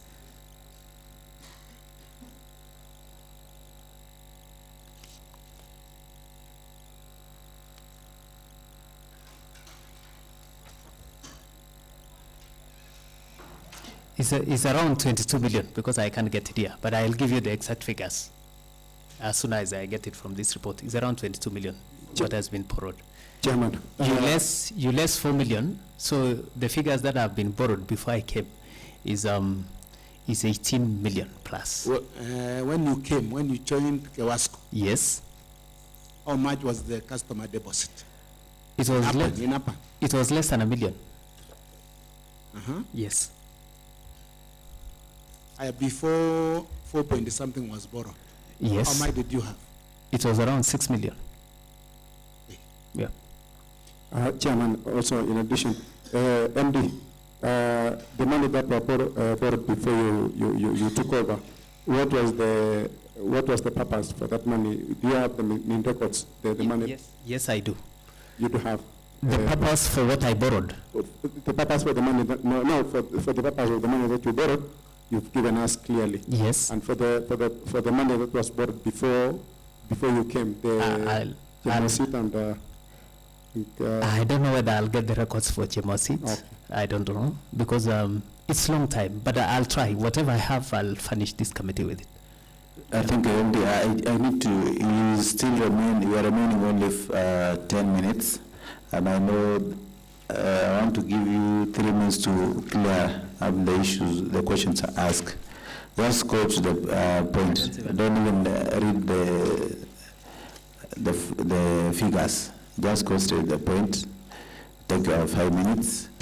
And mind you, there's a very important component of board. Yes. Which I want to answer. I want to answer. There are some around 3 questions, and then I'm done. Yes. Now, I've answered the issue on customer deposit. Honorable Ruta said that he happened to have known KEWASCO before Ciel and when Ciel is there, which I agree. He has been around here for quite some time. There is a comment that you made, Mheshimiwa, that during my predecessor, Kericho Water was doing very well. I want to report here that is not the case. That is not the case. Before I came in, Kericho was not doing very well. The Auditor General reports, which I have brought originals here, at the time of my colleague and a very good friend of mine, Honorable C.C. Terrer, left. In percentage, you are now 53. So meaning, when I was on a layman I'm also saying, perspective. I've also not said that I'm doing very well. No. Yeah. So we are saying on a layman perspective, you worsen by 2. And that is on the land revenue water. But I move the adverse opinion from the Auditor General. Proceed. Yes. I was told there is a question about Capital Westwood line, the Capital Westwood roadworks. Yes, I'll finish with the directors because it also touches on what Honorable raised, so I've combined. The line of Capital Westwood, I think the damage also happened when I did not join KEWASCO, but I'm aware that the company was compensated. I'll try to get the BQs, the documents you have asked. I'll fail because that happened before I joined Kericho Water. In terms of interest, so that I go back to finalize now on the board, we have a provision for interest in our budget. This interest is mainly for the following: travels. It is travels across. When we have maybe a team going out, we changed the mode of administering allowances. We moved to impress system, so we are making a provision for that. So impress is for travels, for also emergencies like when there is a bypass, we want to do excavation, we hire some additional people. That is, so those are the impress that we have. That is, we have that voted, and interest are normally accounted for through surrenders. So sometimes you have to travel, you use your money, and then you come and claim. It's allowed. For the case of the board of directors, which I want to finalize with, I want to say Kericho Water is supposed to have 9 board of directors representing different sectors and segments. The tenure of the board of directors ended last year in December, and there was a discussion that they were to get some extension, which did not happen. So, yes, all of them. We are supposed to have a staggered exit and entry, so that we have institutional memory. However, that one did not happen because their term, the first group exited in the previous corporate governance guideline. A board member was served for 3 years, renewable based on performance. So their engagement with Kericho Water was never renewed. I can mention randomly: Serem, Tanui, Chalodi, Rero, Susan, Roslyn. Then I have to refer to what I have. It's fine. Let me guide you. Proceed. Yes. So Roslyn, who was the chair, myself, CC Water, CC Finance, and I think I'm done. 9 of them. Yeah. Apollo Cheriot, yes. Yes, Apollo was there. Apollo was representing the county. So you say during the exit of... let me cut you short. Yes, sir. Apollo, you say all of them, their terms ended last year? Except Apollo. Why are you saying all of them? Sorry, I forgot. Apollo is the only director who is still legally proceed with the company. Proceed. So I want to say, in the new corporate governance, the process, we have started the process of recruiting. It's a process, and we expect that I will conclude the process as soon as time allows. When?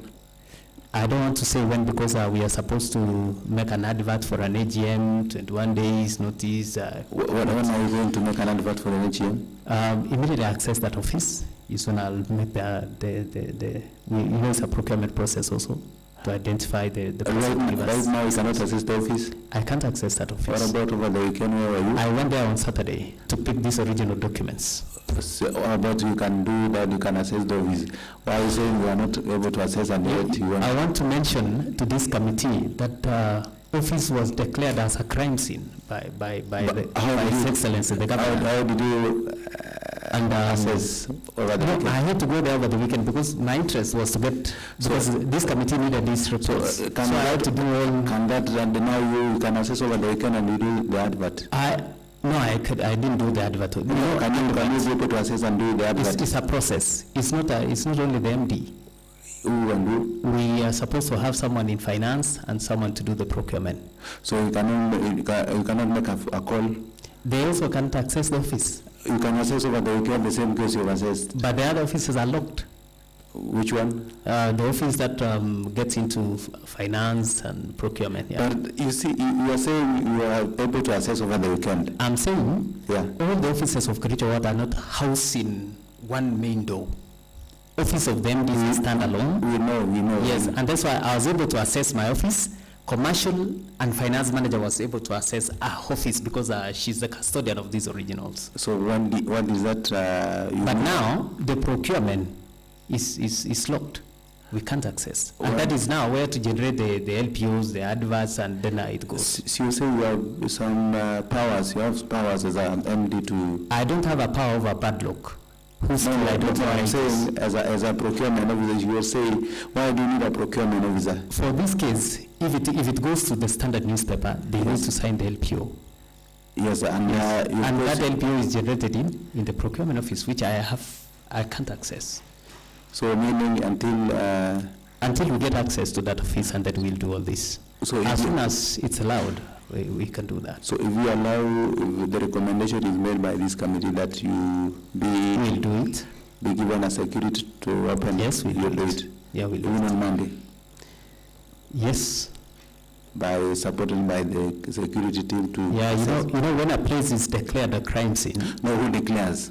The governor declared it. It's there on the video. So you are either... Do you have an evidence? If you go there. Do you have an evidence? It is there on the social media, and the staff are seriously agitated that Cielo should not... Can you do that as an allegation? As an MD, can you based on the social media? I don't know whether you have gone there. I think you were there on 18th. I think you have gone there twice. How did you get to know that I was there on 18th?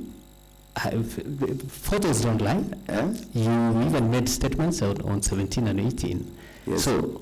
So I'm saying, do you have an evidence that the governor said it is a crime scene? Yes, I do. So can you be able to produce? I'll share with you the video. Okay. Yes. Proceed. Yep. So I think what was it? I think I've cleared on the impress, on the directors, and on the Captain Road. I think I've answered. Yeah, Chairman. Now, on MD, as we prepare now to put the board in place, we are aware, we are all aware that now the strike is on, so the operations now at KEWASCO is not running very well. What are the measures now in place that you've put so that at least we have some operations running for the people to get clean drinking water? And also, yesterday we had CEC for water here. She told this committee that the board will be in place by 27th of this month of August. And from what you've told us, you've told this committee, you've said there are some process that has to be done. Now, maybe still you can, how is you are working with the department, because that is what this committee was told yesterday concerning the board that the CC water said the board should be there, should be in place by 27th of this month. And you've mentioned of maybe calling the AGM for the process. For the process that should be put in place for the board to be ratified. Yes, in fact, we did actually had a discussion with the CC, and I told her immediately we get to that officer, I think I can do the needful. That was the agreement. For the operations to resume, I want to say this, that there should be a consultation between the county government, the management of Great Water, and the union. As we sit here today,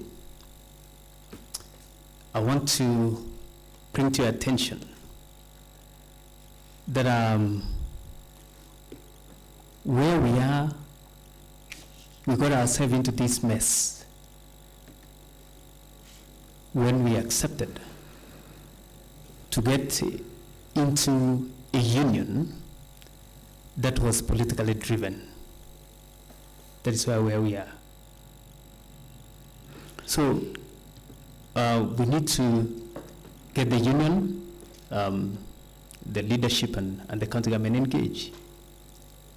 Because even if we say we pay, there is no money to pay now, as things stand. As you are aware, I did not bill you.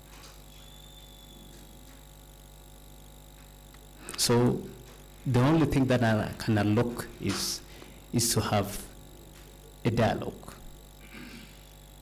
a very serious one, on a return to work formula. That is all I can say. Chairman, on the same issue of the board, because it seems you said that maybe it requires AGM for the board to be ratified, is it? So that the board can officially start their work. Will you advertise for AGM? When the board comes, it's ratified again. Maybe you can give us that gap where because the CC told us by 28, the board should be in place. But to you are not very sure on the exact date when the board is going to be here. And again, engineer, to you, in your opinion, are you in need of the board? Do you want the board to be there, to be set up even as early as, because I want you to see that urge. Because you see the operations of the company, some of it will be paralyzed because some of the roles of the board has to be there. Again, there's a question that I want to ask you, and kindly answer with examples.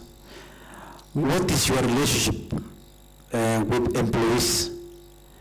Because I would like to know that. As the MD, what is your general relationship? And because it's a perspective from the employees that some of them feel they are not treated well, they are not addressed in a proper way, and maybe there is no teamwork and harmony. Maybe you can clarify that so that we can actually know the relationship between you and the employees. Give them an example of policies that you have adopted to allow the employees get freely interactive or teamwork with you as the MD.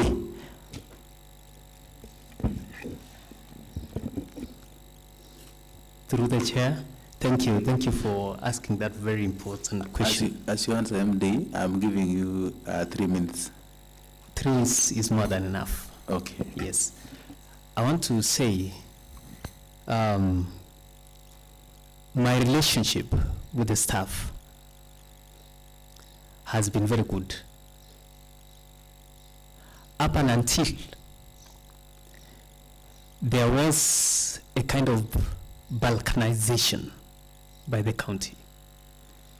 I want to report here that this is a company that has got 2 managing directors.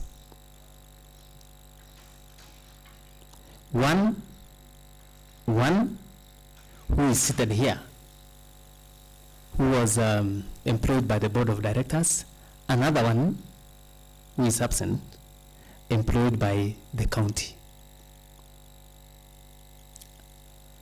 I'll give you a letter dated.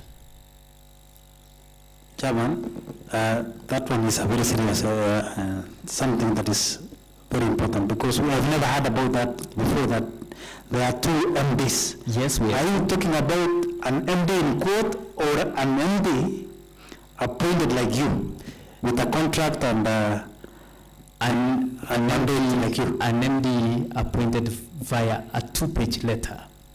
What's the name of the MD? Even strangers. What's the name of the MD?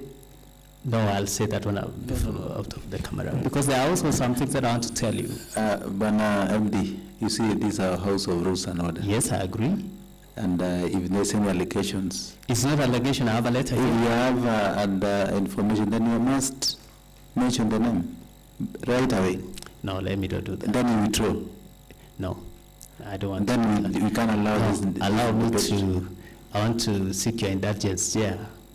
That you allow me to also make my submission off the camera. You see, my humble request. Okay, proceed.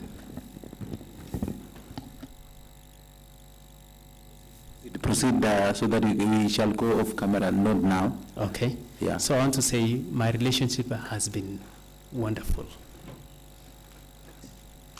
We've had great interactions with my staff. Yes, and I think I'm reachable and approachable. I don't carry the tag of a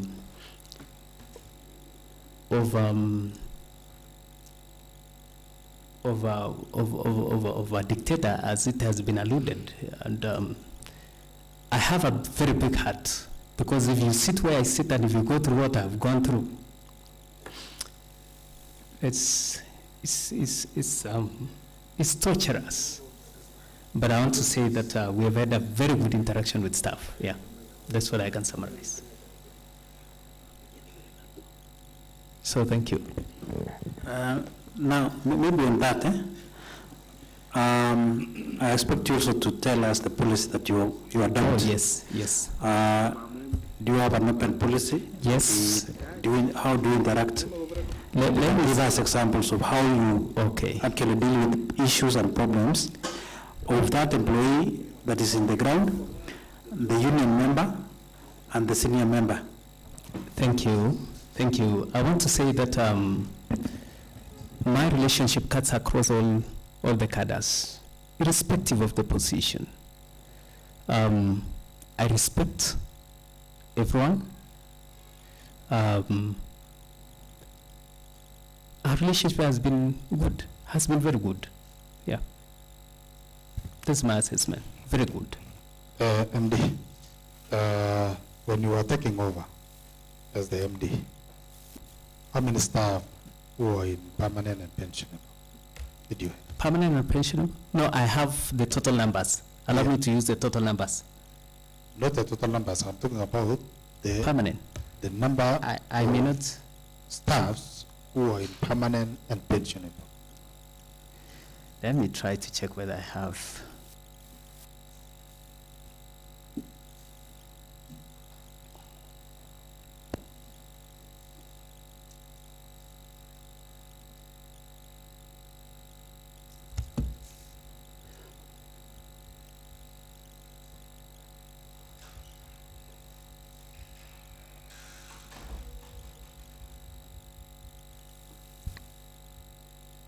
Bwana MD, yes, you have them at your disposal, those numbers. Yes, I have. What I have is what shows the total numbers by every department. Every department. Yes, so what I had not done is to segregate on permanent, casual, but I have the total numbers. Will you be able to give us? I will.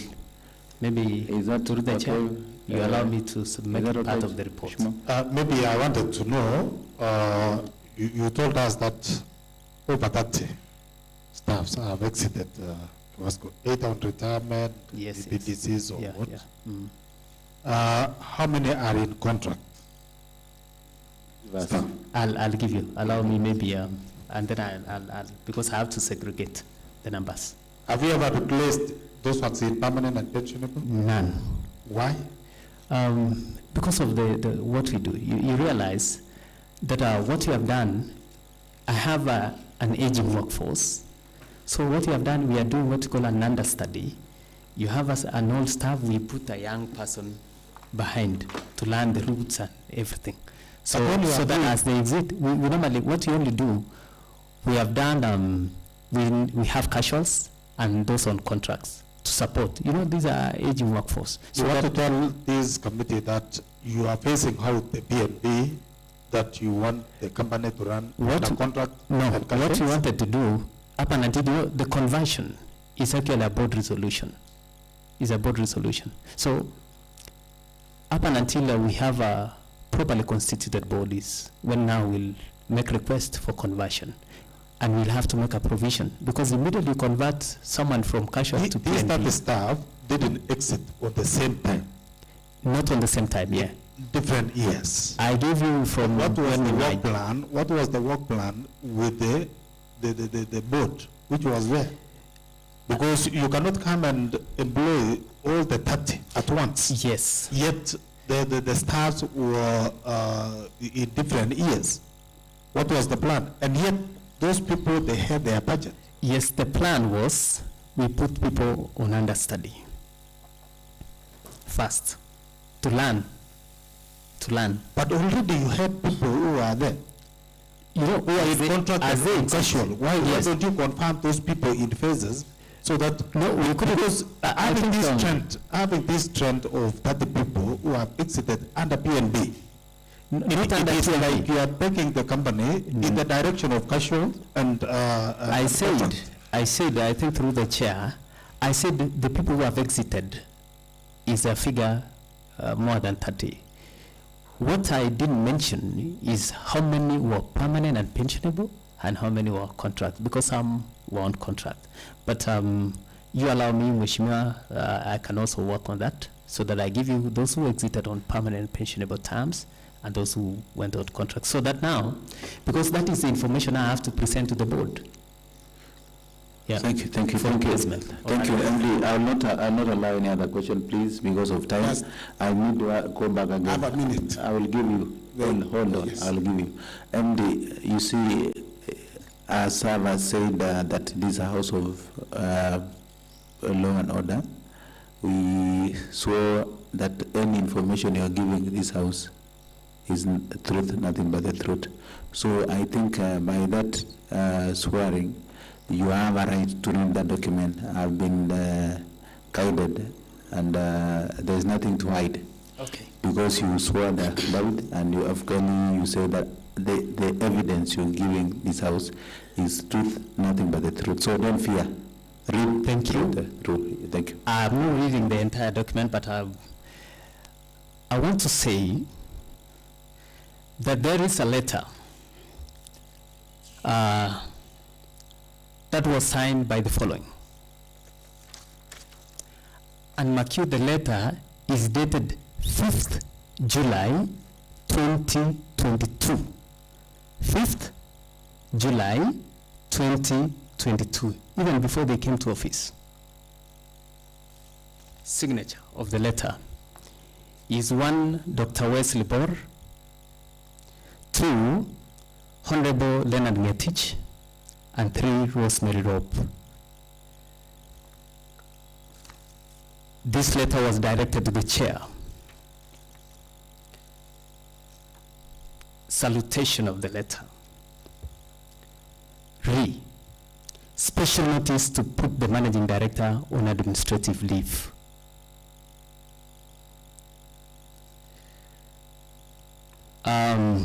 The contents are there. I don't want to read the details. I'll share the letter, but I want to mention the very specific section of this letter. 5th of July, 2022. 5th of July? Yes, 2022. Honorable members, is indicating so well, so allow him to proceed. Wanted to confirm the date, sir? The date he has stated. July 2022. Yes, and don't interrupt. Allow him to proceed. I also stand to be guided by the chair. From what I've checked, election was held on 9th of August 2022. Part of the letter, part of the section of the letter,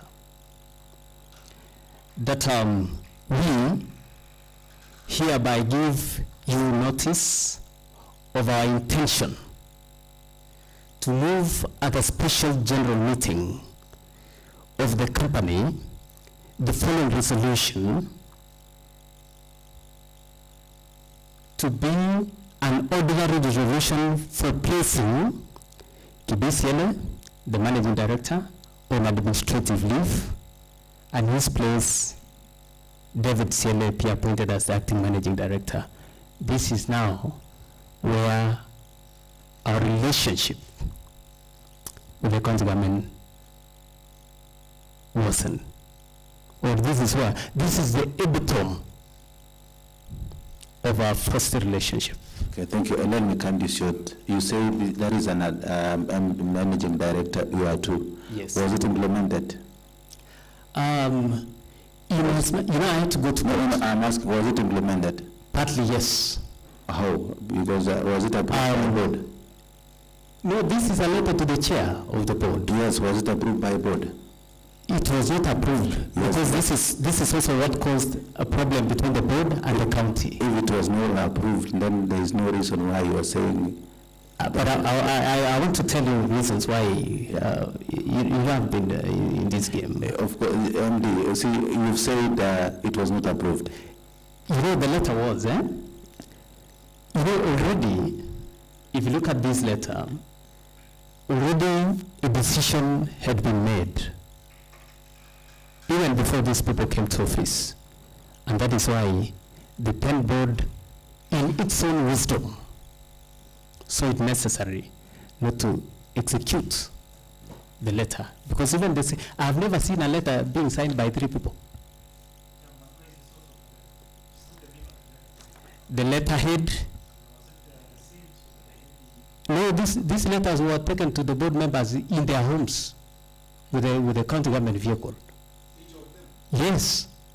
On a weekend. What I want to say to guide this committee. I'll give you a copy of Thank this you. letter. Thank you. Submit the document so that we can proceed. You are almost coming to the end of this deliberation. I would like to give you Banandi. I want to give you 2 minutes to make your closing remarks. And before I give you, you will furnish the committee with the following documents. 1, a summarized schedule on the report subsidies, a report from the support that is from the county government of Kericho since 2018 to date. Number 3, specific breakdowns for billings of rural schemes. Specific? Breakdowns of the billings of the rural schemes. Number 4, reports that is showing the thefts of water and the recoveries. Recoveries from the thefts of water. Okay. Number 5 is the number of liters used by water police units. Fuels. Okay. And with the details on their duties and recoveries. Number 6, performance contracts of your tenure, that is performance contracts. Number 7, records for the trackers of the MD car. Records for the tracker of the MD car. And of course, communication for the handing over to the Board of Management communication. And lastly, WASREP report. And of course, that is it. Thank Chair, you. which report from WASREP? There are so many of them. Impact, is it the latest? It's a performance. For WASREP? WASREP. It's an impact report, actually. Yes, give us that one. And impact for 2 years? 2 years, financial year. And MD, I'd like to also ask you, there was a question asked by Honorable Vincent, your relationship with the staffs. The staffs are feeling that on their part, that is the cause of this unrest. They are feeling that you are not relating so well with them. And I'd like to ask you, with this remaining around 6 months, I don't know when your term is going to end. When your time is going to end? 2025? Yes. Which month? November. November. Yes. So in this 1 year, what is that thing you can do to change KEWASCO? In one word. 1 year? Yeah. To change? Do you think you can make any changes in 1 year? Changes are there, yes. I can. You did actually proceed your question with my relationship with the staff. I think, should this form part of my parting shot? Yes. Or the work relationship. Okay, work relationship. I said it has been very good. Yes. But why are they feeling that you are not relating to them? They are only co-hosting hatred of the county. That is it, in simple terms. If you are the managing MD and you are the overall, why don't you do something which can, you see the county government is only shareholder and you normally relate with them almost daily basis. Why do you think that the county government has influenced your relationship between the work with the staff? They have done so. How? Even by the contents of that letter, And I want to say this very clearly, that our county government of Kericho has been holding meetings with staff, excluding the management. Okay. So this hatred, the hatred that has been orchestrated, is a co-hosted hatred of the county government. Thank you, MD. I don't, and what do you think, if you leave KEWASCO today, what will happen? First, I'll go home. That is what will happen. Do you think that KEWASCO will survive? I don't know whether it will survive or whether it will die. I don't want to preempt because I'm not a fortune teller. Why don't you, when you saw this interest, why don't you decide to resign? My threshold for resignation is very high. I think we are not yet there. Yes. Yeah, my threshold for resignation is very high. If the feelings, and even the county government, who is a shareholder, is feeling that if you go home today, the KEWASCO will survive, why did you allow? I've not denied them the feeling. I haven't denied them. But it also comes with a cost. Their feeling comes with a cost. Let them pay me off. How much? All my outstanding dues. For 1 year?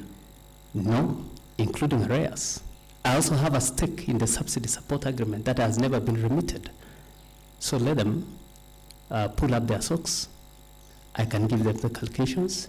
They pay me now. You give me 30 seconds, I'll be out of Kericho water. So if you can agree when you are exiting, will you do so immediately? On payment. On payment? Yes. Thank you. So can you make your last remarks? Now, my last remarks. First, Chair, I want to appreciate actually you invited me here to shed light. I want to say this. You know, I'm also a father, a parent, and I also have dependents. We've had a wonderful time with the staff of Kericho Water. I've seen 2 governors. We had a fruitful engagement with the former governor, His Excellency Professor Paul Chepkwony. And we engaged, we discussed. Challenges have been there. These challenges did not pop up the other day. Challenges have been there. But we had very good roundtable discussion. No joker cards which were flashed on the table. They are not there.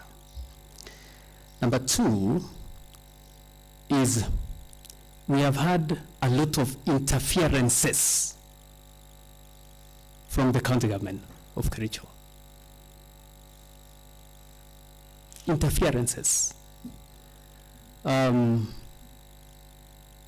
Some seeking favors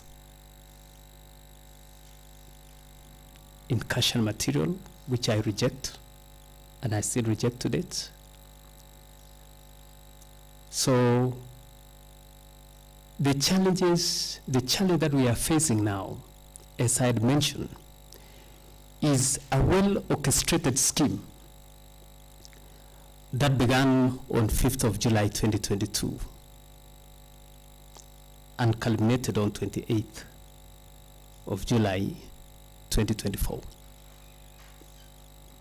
We have had instances where I've been forced to seek court protection. Why I did that? I found myself in the story of a hyena and a goat, and the goat was seeking justice in front of a hyena. Quite unfortunate scenario. Number 4,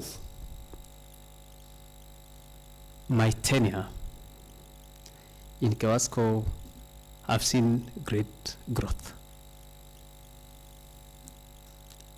I've done what is humanly possible to ensure that the residents of Kericho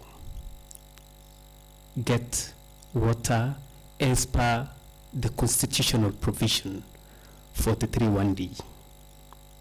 I want to say this.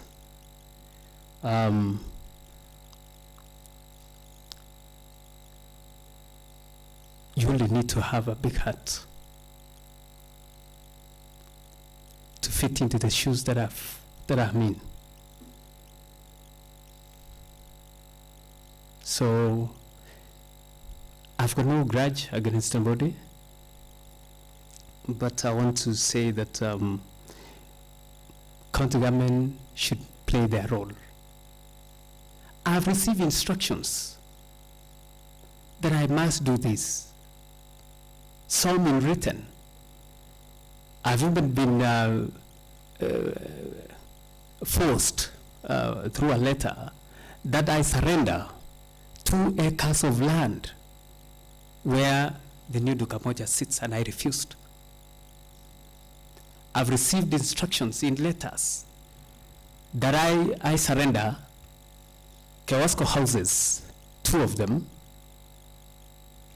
to some people. Some of them are signatories of that letter, and I refused.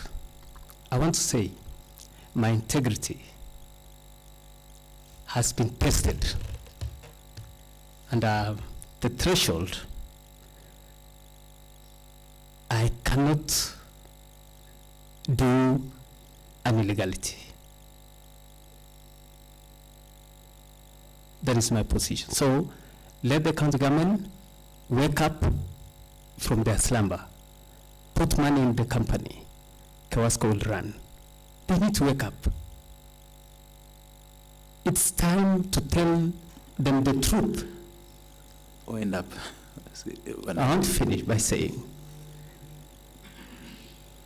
you find a county government which does not pay its own bills to a tune of almost 20 million and expect an entity they purport to own to survive. It's strange, ridiculous, and obnoxious. They need to wake up from their slumber. We have brought in great men. I've brought in the city of Tokyo to Ainamoi, where you can go and see how non-revenue water can perform to a figure of less than 10%. So I want to say county government needs to invest, and they need to stick to their role. The CEC, unfortunately,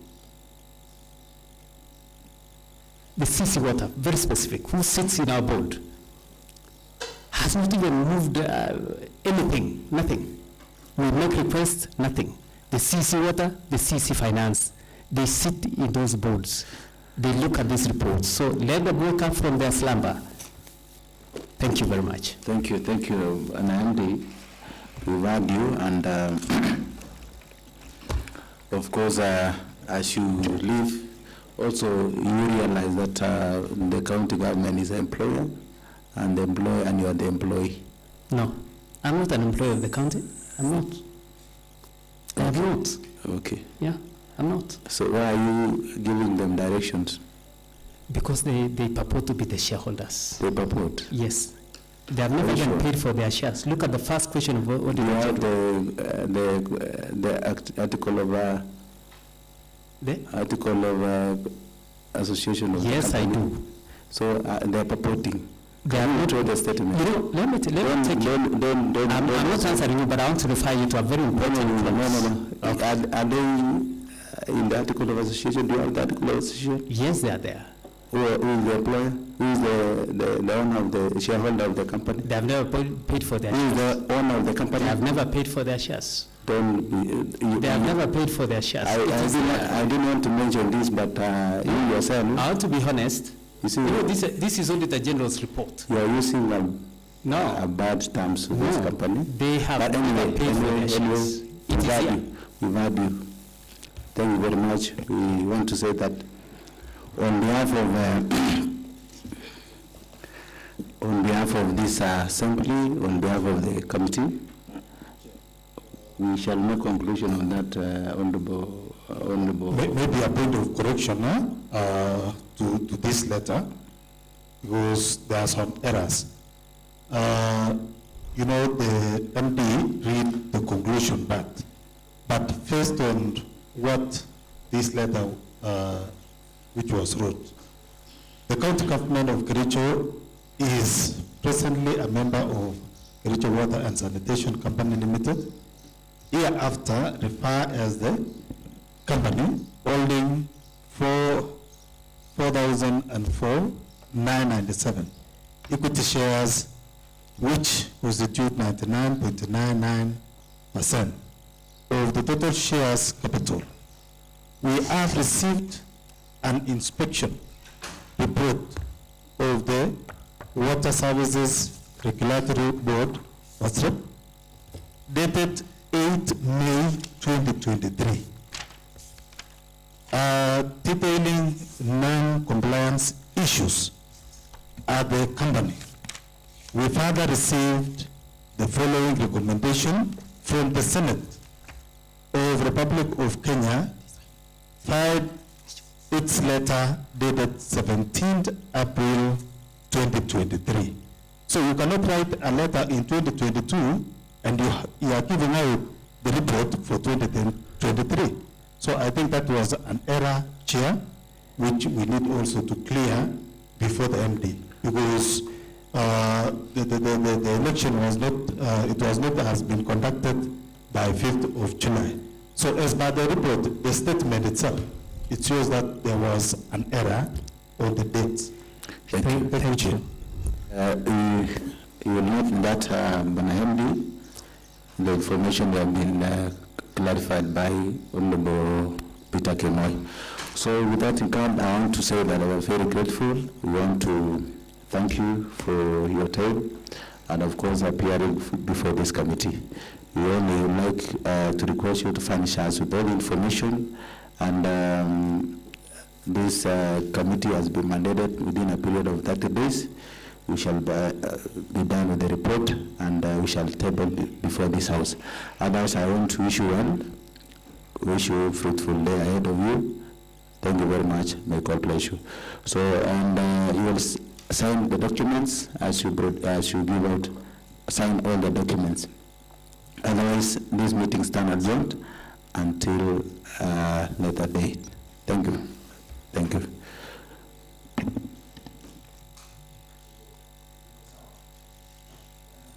We'll give out those documents to yes, I'll pastors. Yes, asante sana.